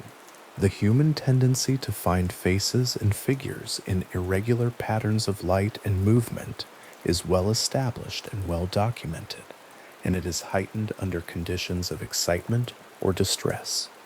The people watching the rectory burn had been standing in the cold for hours in the middle of the night, watching a large and storied building destroy itself, and whatever they saw at an upper window was seen under those conditions. Price's critics did not dismiss the accounts, but they held them carefully at the distance their conditions required. What was seen and what produced what was seen, the record does not establish. The walls stood through 1939 and into the war years, a roofless shell on the edge of the village, the former grounds returning slowly to an untended state. The Church of St. Mary continued to stand in its adjacent churchyard, unchanged, its Norman stonework unaffected by the fire, and the vacancy, the graveyard around it, holding its monuments and its quietness as it always had. The ruin of the rectory and the standing church occupied the same ground, separated by only a short distance, and the contrast between them was in its way a summary of the whole site's history, the old building continuing without interruption, the newer one reduced to its outer structure in a single night, both of them present on the same Essex ground that had been occupied by Christian institutions since the 12th century. What occurred in the months and years after the fire, before the walls themselves were eventually brought down, was partly a continuation of the investigation and partly a series of visits by individuals drawn to the standing ruin by its reputation. The ruin was accessible. The outer walls were standing, the window openings open to the sky, the grounds around the building no longer maintained. People came. Some came with instruments and notebooks in the manner of Price and his observers. Some came out of curiosity, drawn by the coverage the fire had received and the publicity that had accumulated around the case across the previous decade. The burned-out shell of Borley Rectory had, if anything, an increased rather than diminished presence in the public imagination. After the fire, the destruction of the building by fire had felt to some observers almost too consistent with the building's history of reported phenomena to be entirely ordinary, though what that consistency might mean was not something the record addressed. Among the observer accounts from the post-fire years, a small number described experiences in and around the ruin that continued in the vein of what had been reported during the building's occupied decades. sounds, lights, presences. The physical building no longer had rooms or corridors or walls with plaster surfaces. It had brick walls, an open sky, and the accumulated texture of a burned-out Victorian structure. Whatever was reported there in those years was reported against that background. Price included some of these accounts in his published work and in subsequent communications. His critics included them in their eventual assessment of the quality of the evidence. There is something in the accumulated record of the Foister years that resists quick summary, and probably should. The incidents Lionel documented in his manuscript spanned nearly 5 years and described dozens of individual events across many rooms of the building, reported in varying levels of detail by a varying cast of witnesses, family members, visiting clergy, investigators, casual visitors. The wall writings existed and were photographed. The photographs survive. The pencil marks on the plaster walls are visible in them, addressed to a woman who was present in the house. The accounts of displaced and broken objects come from multiple named individuals who arrived at the building independently and left with similar descriptions of similar incidents. The bells rang when the wires were in some cases demonstrably not connected. None of this establishes what caused what the witnesses described.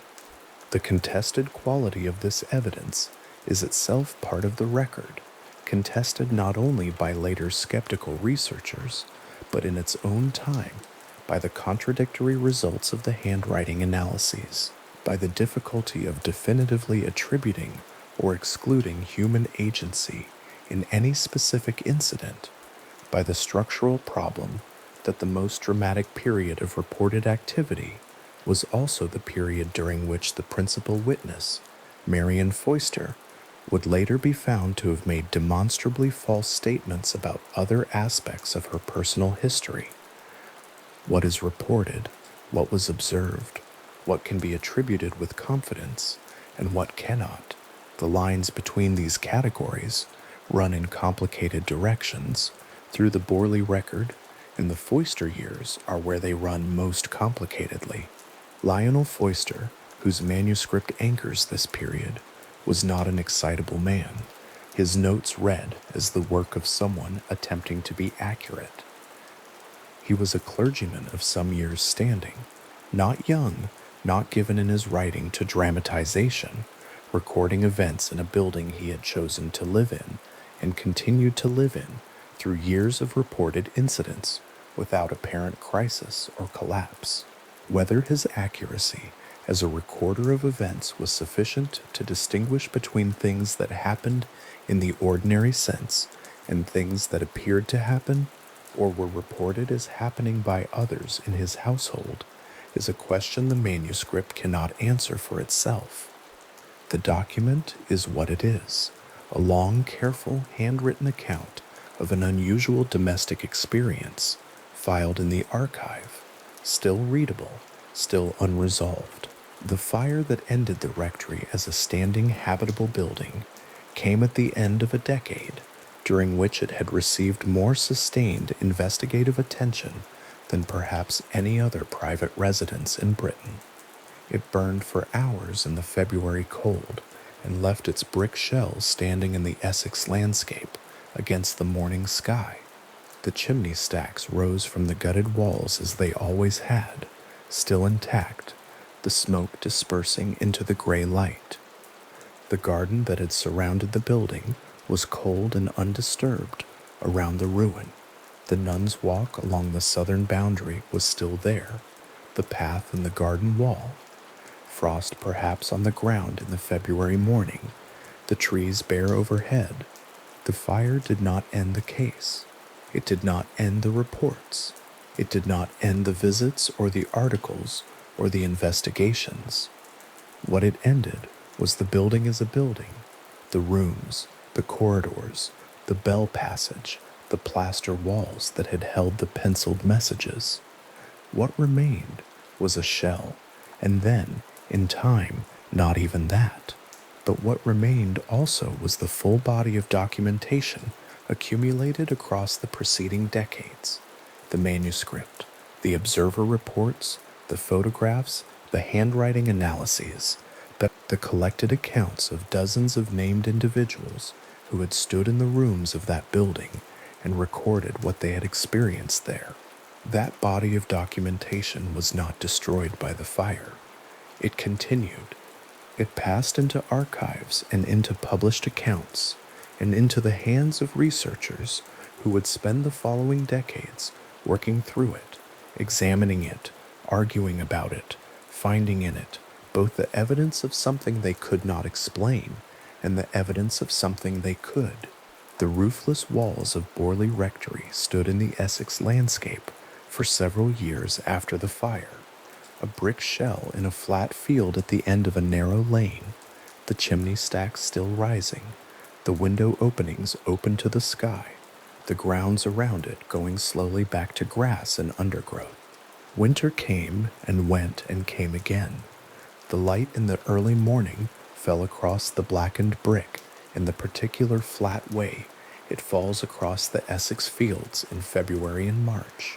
The Church of St. Mary stood in its churchyard beside the ruined site, as it had stood on the same ground since the 12th century, its Norman stonework unchanged by everything that had happened beside it. The construction of the rectory, the 6 decades of the Bull family, the Foysters and their manuscript, the visits of investigators with their instruments and their notebooks, the fire, the ruin, the gradual vacancy of the grounds. The church stood. The walls of the rectory stood for a time beside it. The flat farmland around them held the winter quiet it had always held.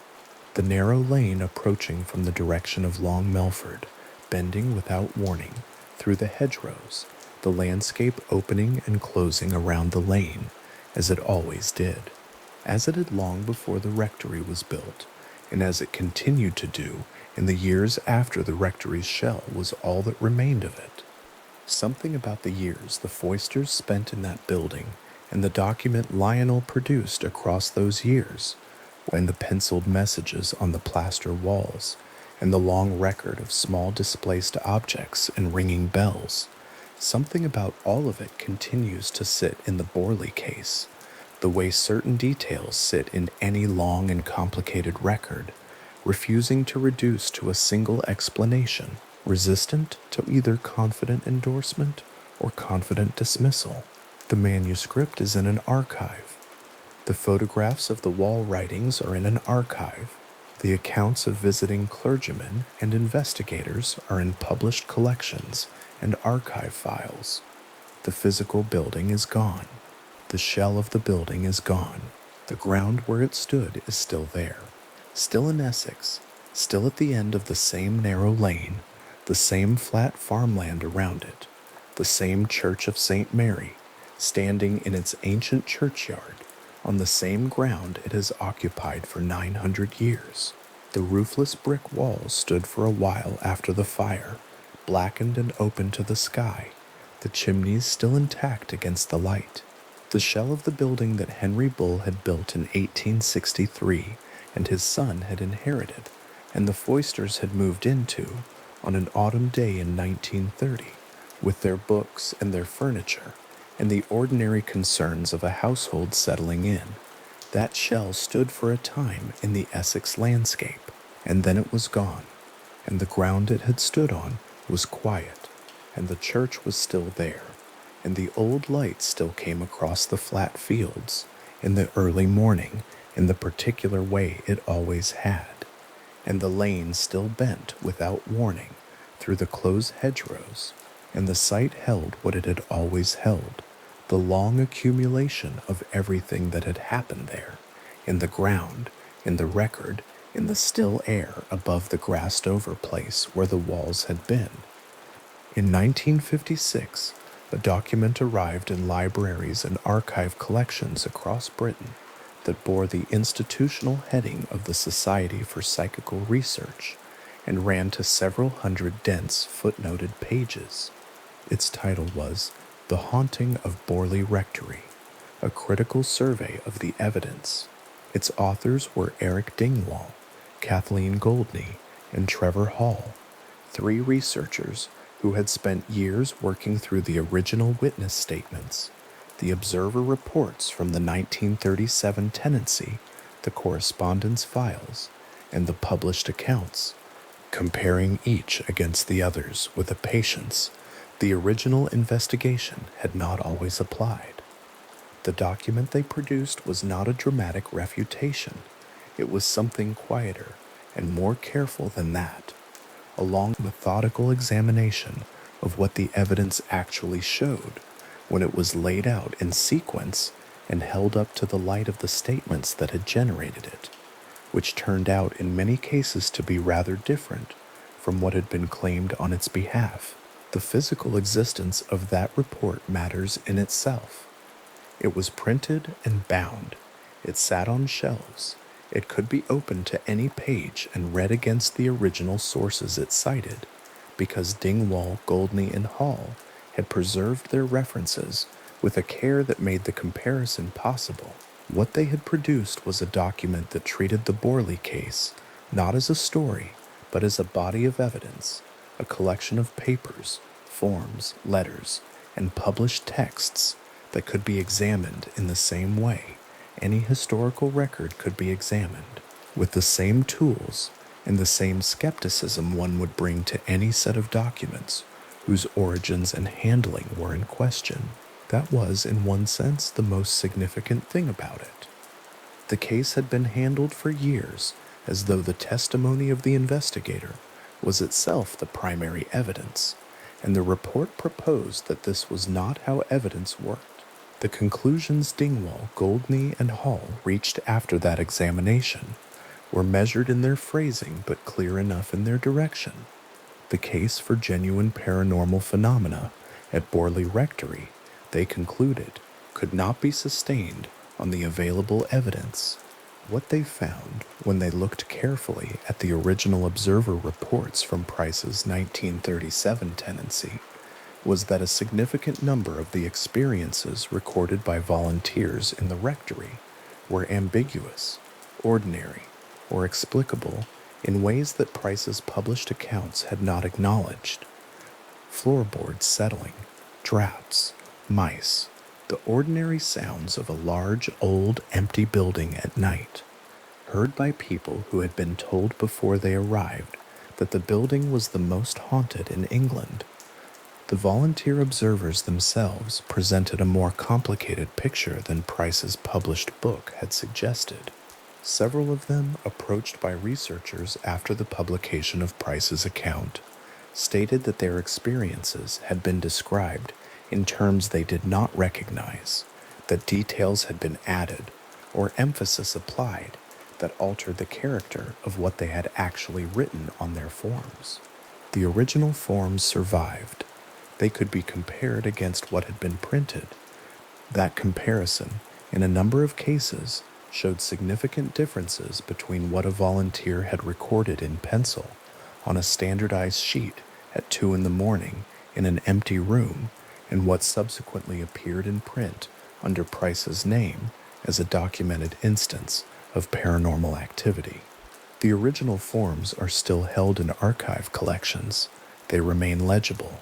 The handwriting is various, some entries careful, some hurried, some brief to the point of plainness, and they continue to be consulted by researchers examining the case because they represent the closest available approach to what the observers actually experienced before the account of their experience passed through any other hand.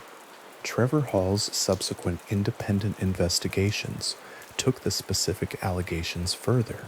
Hall proposed not only that Price had selectively edited and misrepresented the observer reports, but that Price had been directly responsible for some of the phenomena witnessed at the rectory during his visits, that he had thrown objects, that he had manipulated the wall writings, that the investigator and the phenomenon had in certain instances been the same person.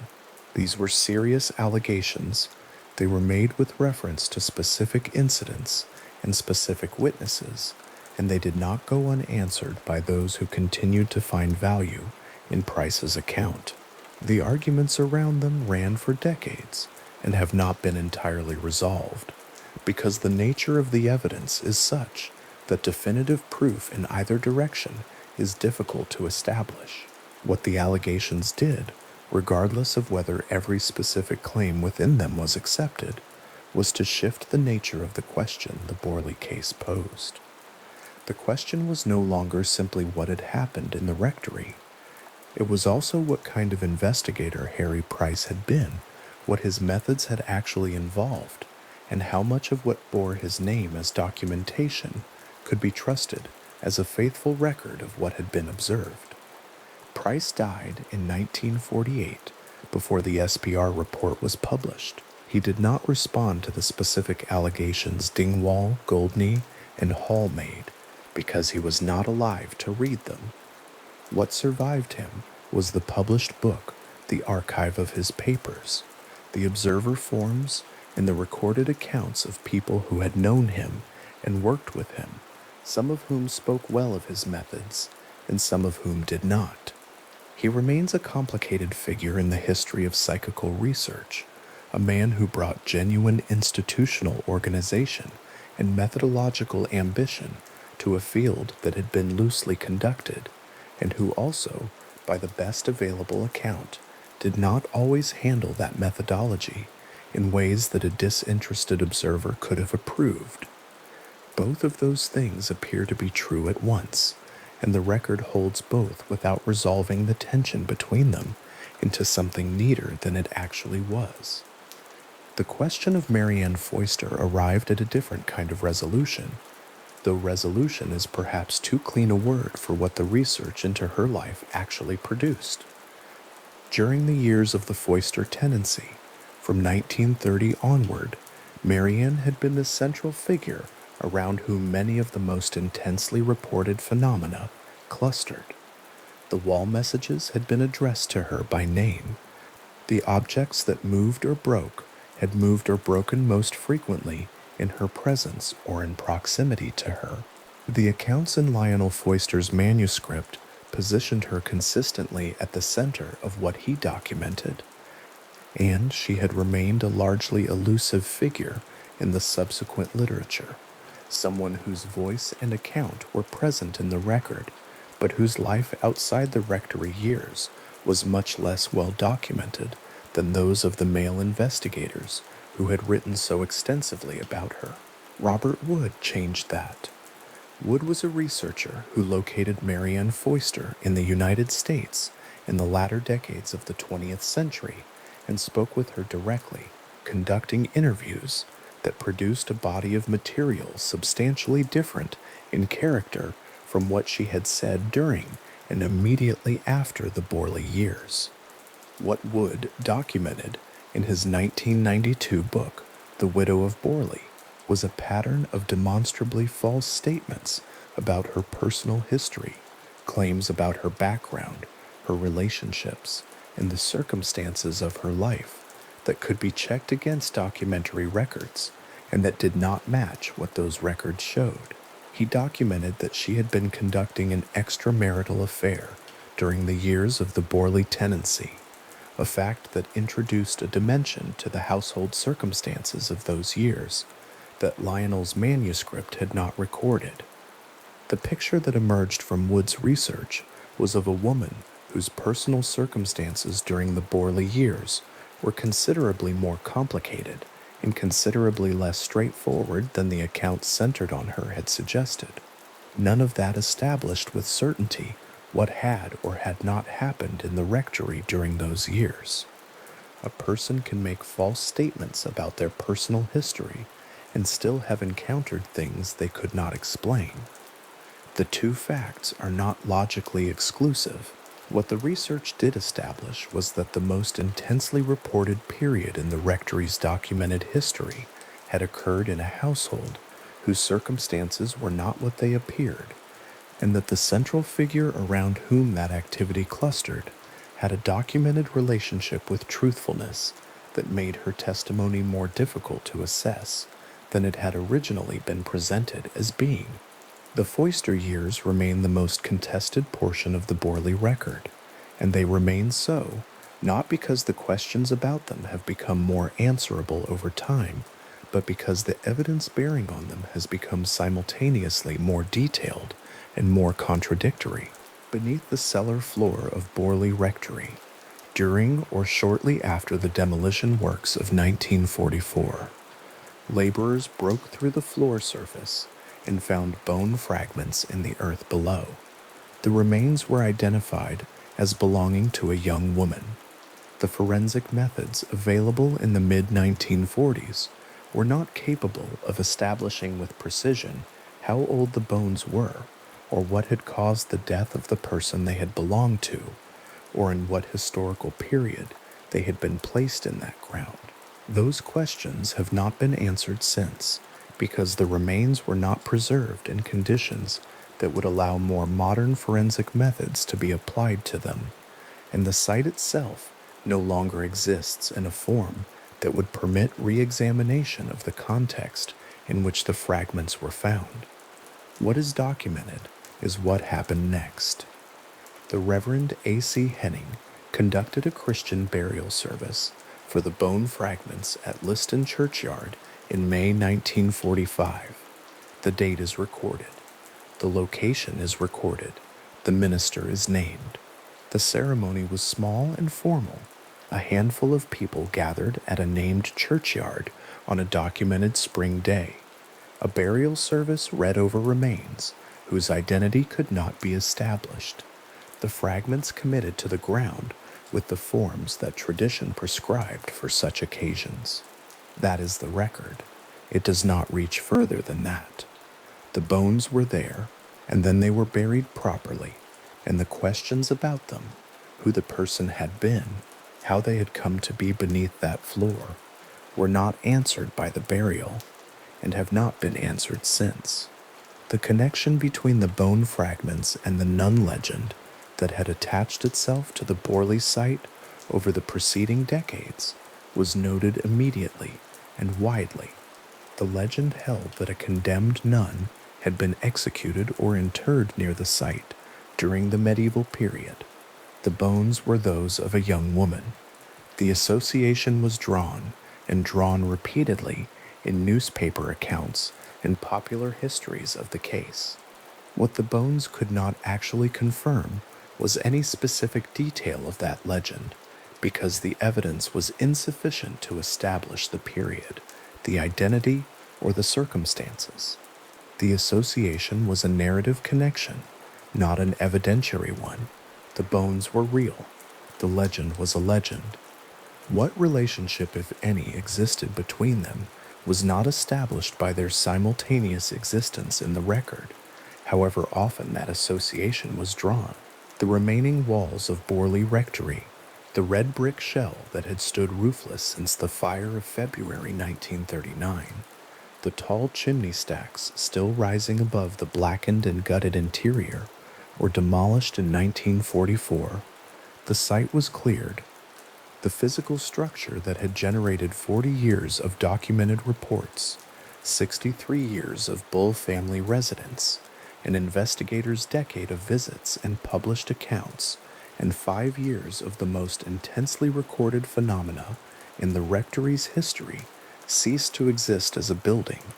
What the demolition left behind was a cleared plot of ground in Essex, bordered by the churchyard of St. Mary's on one side and by the flat farmland on the others. The geometry of the rectory's foundations no longer visible above the surface of the earth. The church of St. Mary continued to stand as it had been standing since the 12th century, its Norman stonework unchanged by anything that had occurred beside it. The Bull family memorials were inside the church, as they had been since the deaths of the rectors who had spent their adult lives in the building that no longer existed. The churchyard ran along the boundary of what had been the rectory grounds, the headstones continuing their patient row into the grass of the former garden. From the churchyard, in the direction where the rectory had stood, there was now simply open ground, a cleared rectangle of Essex, that gave no visible indication of what had occupied it, the absence unmarked except in the memory of those who had been there when the building still stood, and in the archive boxes of researchers who had spent years inside its documented history. The site continued to attract visitors after the demolition. That is itself a documented pattern, and it has continued for the 8 decades since the building was removed. People arrive at Borley, still arrive, following the narrow rural roads from Long Melford. The hedgerows close on either side, the flat farmland opening and closing around the lane as it bends toward the village, and they visit the church and the churchyard and the cleared ground where the rectory stood, and some of them report unusual experiences there, a feeling of presence, sounds they could not account for, sightings of figures near the boundary where the nuns' walk used to run. The reports have continued across the decades with a consistency that skeptical commentators have specifically noted, because the consistency of reported experience at a cleared site where no physical structure remains to produce the sounds or spatial effects that might account for some of what happens in inhabited old buildings is itself a data point worth considering. The skeptical interpretation of that continued pattern is not difficult to state. A location with a powerful narrative attached to it, a narrative that has been in continuous circulation since the 1920s, amplified by Price's books and the BBC broadcasts that carried his name and his claims to a national audience, sustained by decades of popular histories and magazine articles, and in more recent decades by the internet, produces in visitors an expectation of experience that shapes what they perceive and how they interpret what they encounter. The countryside is quiet, the churchyard is old, the light falls in particular ways across flat Essex farmland in the late afternoon. These are conditions in which expectation-driven perception can operate effectively, in which the suggestion of a historical presence can produce something that feels, from inside the experience, like genuine encounter with something not easily explained.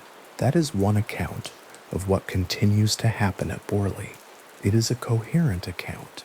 It does not require anything beyond known psychology and the particular quality of the place and its story to sustain it. It is also not the only account that has been offered. Among researchers in psychical study who find the skeptical demolition of Price's methods complete, but the wider question still genuinely open, the pattern of reports at Borley across so long a period, predating Price's involvement by decades, extending beyond his death by decades more, continuing at a cleared site where the building that might have generated mundane explanations for some of the reported phenomena no longer exists, is not easily waved away by reference to the documented fraud of a single investigator. Price's unreliability, if accepted in full, would remove his own reported observations and the distorted observer reports from the evidentiary case. It would not remove the July 1900 account of the 4 bull daughters on the summer lawn, or the accounts of clergymen who visited during the Foister years, or the wall messages whose authorship remained genuinely contested even after all the conclusions about Marianne Foister's credibility had been drawn. The record has layers, and removing the Price layer, even cleanly, does not leave the remaining layers without content. That is the honest position the case occupies, which is not a comfortable position for anyone who prefers their evidence resolved in one direction or the other. It is a case in which the most energetic investigator was demonstrably unreliable in important ways. It is also a case in which the phenomena reported predated that investigator's involvement, persisted after his death, and continued to be reported by named individuals with no evident connection to his influence or agenda. It is a case in which the central figure of the most intensely documented period had a documented relationship with truthfulness that compromised her testimony. It is also a case in which multiple other witnesses, with no apparent motive for invention, recorded experiences at the same location across the same years. The two halves of that picture do not cancel each other. They simply coexist in the record, which is where they will remain. The archive materials associated with the Borley case are held in several collections. Price's papers, including correspondence, photographs, and the original observer forms from the 1937 tenancy, are among them. The forms themselves, those standardized sheets with their printed headings and their columns for time, location, and description, filled in by various hands in pencil and ink during the nights of the tenancy year, can still be examined. They are not dramatic documents. Many of the entries are brief and inconclusive. A sound heard that could not be identified, a temperature that seemed lower than expected, a door found open that the observer was confident had been closed. Read in sequence, across the weeks of the tenancy. They convey less the sense of a haunted building and more the sense of a group of people who had been sent to a quiet, empty, large old house in the countryside and who paid careful attention to everything around them because they had been told that careful attention was required. Whether what they were paying attention to was anything more than the ordinary life of an empty building, the settling, the draughts, the small sounds that old structures produce in the night, is what the forms do not establish, and what no subsequent examination has resolved. What the Church of St. Mary holds that the rectory never could is simple persistence. The church was built in the 12th century, which is to say that it was already old, before anyone conceived of a religious house at Borley, already old when the Benedictine community, if there was one, is supposed to have existed in the vicinity, already old in ways that the Victorian red brick of the rectory could never claim. The church stood through the entire documented history of the rectory, through the Bull years and the Foister years, and Price's tenancy, and the fire and the demolition, and it stands now in the same position it has always occupied. Its Norman stonework absorbing the Essex light and weather in the same way it has done for 9 centuries. The churchyard around it, ordered and still. Inside the church, the Bull family memorials record the presence of the rectors, who gave the case much of its early history. The names are there, the dates. Henry Dawson Ellis Bull, who built the rectory in 1863, his son Harry, who inherited the living in 1892 and occupied the building until his death, the family that spent over 6 decades in that particular place, in those 23 rooms, under those tall chimney stacks, beside that garden wall where the southern path ran, and where the Nuns' Walk acquired its name and its legend. The memorials are quiet objects. They do not advance any claim about what was or was not witnessed in the grounds during those decades. They record that particular people lived in that particular place and are gone now, which is what memorials record.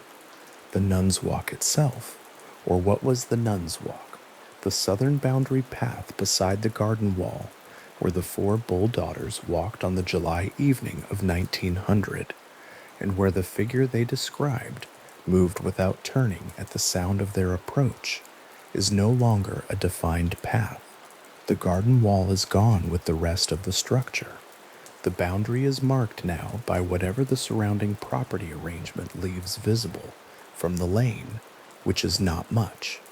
The geography that gave the path its particular character, the wall to one side, the overhanging trees, the specific quality of shadow that made the path noticeably darker than the open lawn beyond, no longer exists in a form that would allow the original account to be measured against the place itself. What the 1900 account describes is a specific setting in specific light on a specific evening, and that specific convergence of conditions past, When the summer of 1900 passed, and the physical environment that sustained it passed when the demolition of 1944 was complete, the account itself survives. That is the other kind of persistence the case possesses. The written record of what the Bull daughters reported, the handwritten messages photographed on the plaster walls, Lionel Foyster's manuscript, with its methodical catalog of incidents, the observer forms in their archive boxes, the SPR report with its dense footnotes and careful cross-references, the published books, the subsequent investigations, all of it survives in text and image, available to be consulted, continuing to be consulted, decades and decades after the building that generated it was taken down brick by brick and the ground cleared. It is a very extensive written record for a building that stood for fewer than 80 years and housed, across its entire occupied life, a fairly small number of people. The disproportion between the scale of the record and the scale of the building is itself an interesting feature of the case, though what it indicates about the building is less clear than what it indicates about the human tendency to write extensively about places that seem to resist ordinary explanation. The Essex landscape around Borley has not changed in character in the way that urban locations change. The flat farmland is still flat farmland. The narrow roads still bend without warning on the approach from Long Melford. The hedgerows still close on either side of the lane. The light still falls across the open fields in the particular way that low Essex light falls in late afternoon, without drama, without strong shadow, with a kind of evenness that makes the landscape feel simultaneously open and enclosed. The village is quiet. It has been quiet throughout the documented history of the case. The geographic isolation noted by every investigator and visitor who put their impressions on paper. Whatever quality the landscape contributes to the experience of being in Borley, and landscape does contribute something to experience in ways that are real, even when they are not easily measured. It was there before the rectory, and it remains now that the rectory is gone. The question the case poses, held honestly and without requiring it to resolve in either direction, is the question that has been present in the record since at least the summer evening in 1900, when 4 women walked across a lawn and noticed something near the garden wall that they could not account for. Not the question of whether Borley Rectory was genuinely haunted in any strong supernatural sense. That question requires definitional work that the evidence cannot support in either direction. The question is simpler and more durable than that. What happened at that particular place, among the various people who lived and visited and investigated there, that generated so sustained and so contested a record of reported experience? The record is real. The disputes about what it means are real. The unresolved remainder, the portion of the case that neither the fraud allegations nor the psychological explanations fully account for, is also real, in the sense that it is present in the evidence and has not been made to disappear by anything the investigation has so far produced. It is the kind of question that keeps its shape across time. The building is gone. The investigators are gone. Price in 1948. Dingwall in 1986. The Bull family dispersed and memorialized. Marianne Foyster in the United States in her later years, up to speaking to a researcher who was trying to understand what she had been and what had happened in the years when she was young and living in an old Victorian rectory in Essex, and the walls around her were writing her name. The people pass and the question remains, which is perhaps the most accurate thing that can be said about the Borley case. Not that it establishes anything in particular, but that it persists without establishing anything. The evidence neither closing nor entirely opening, the record complete enough to study and incomplete enough to hold the open questions steady, across the decades.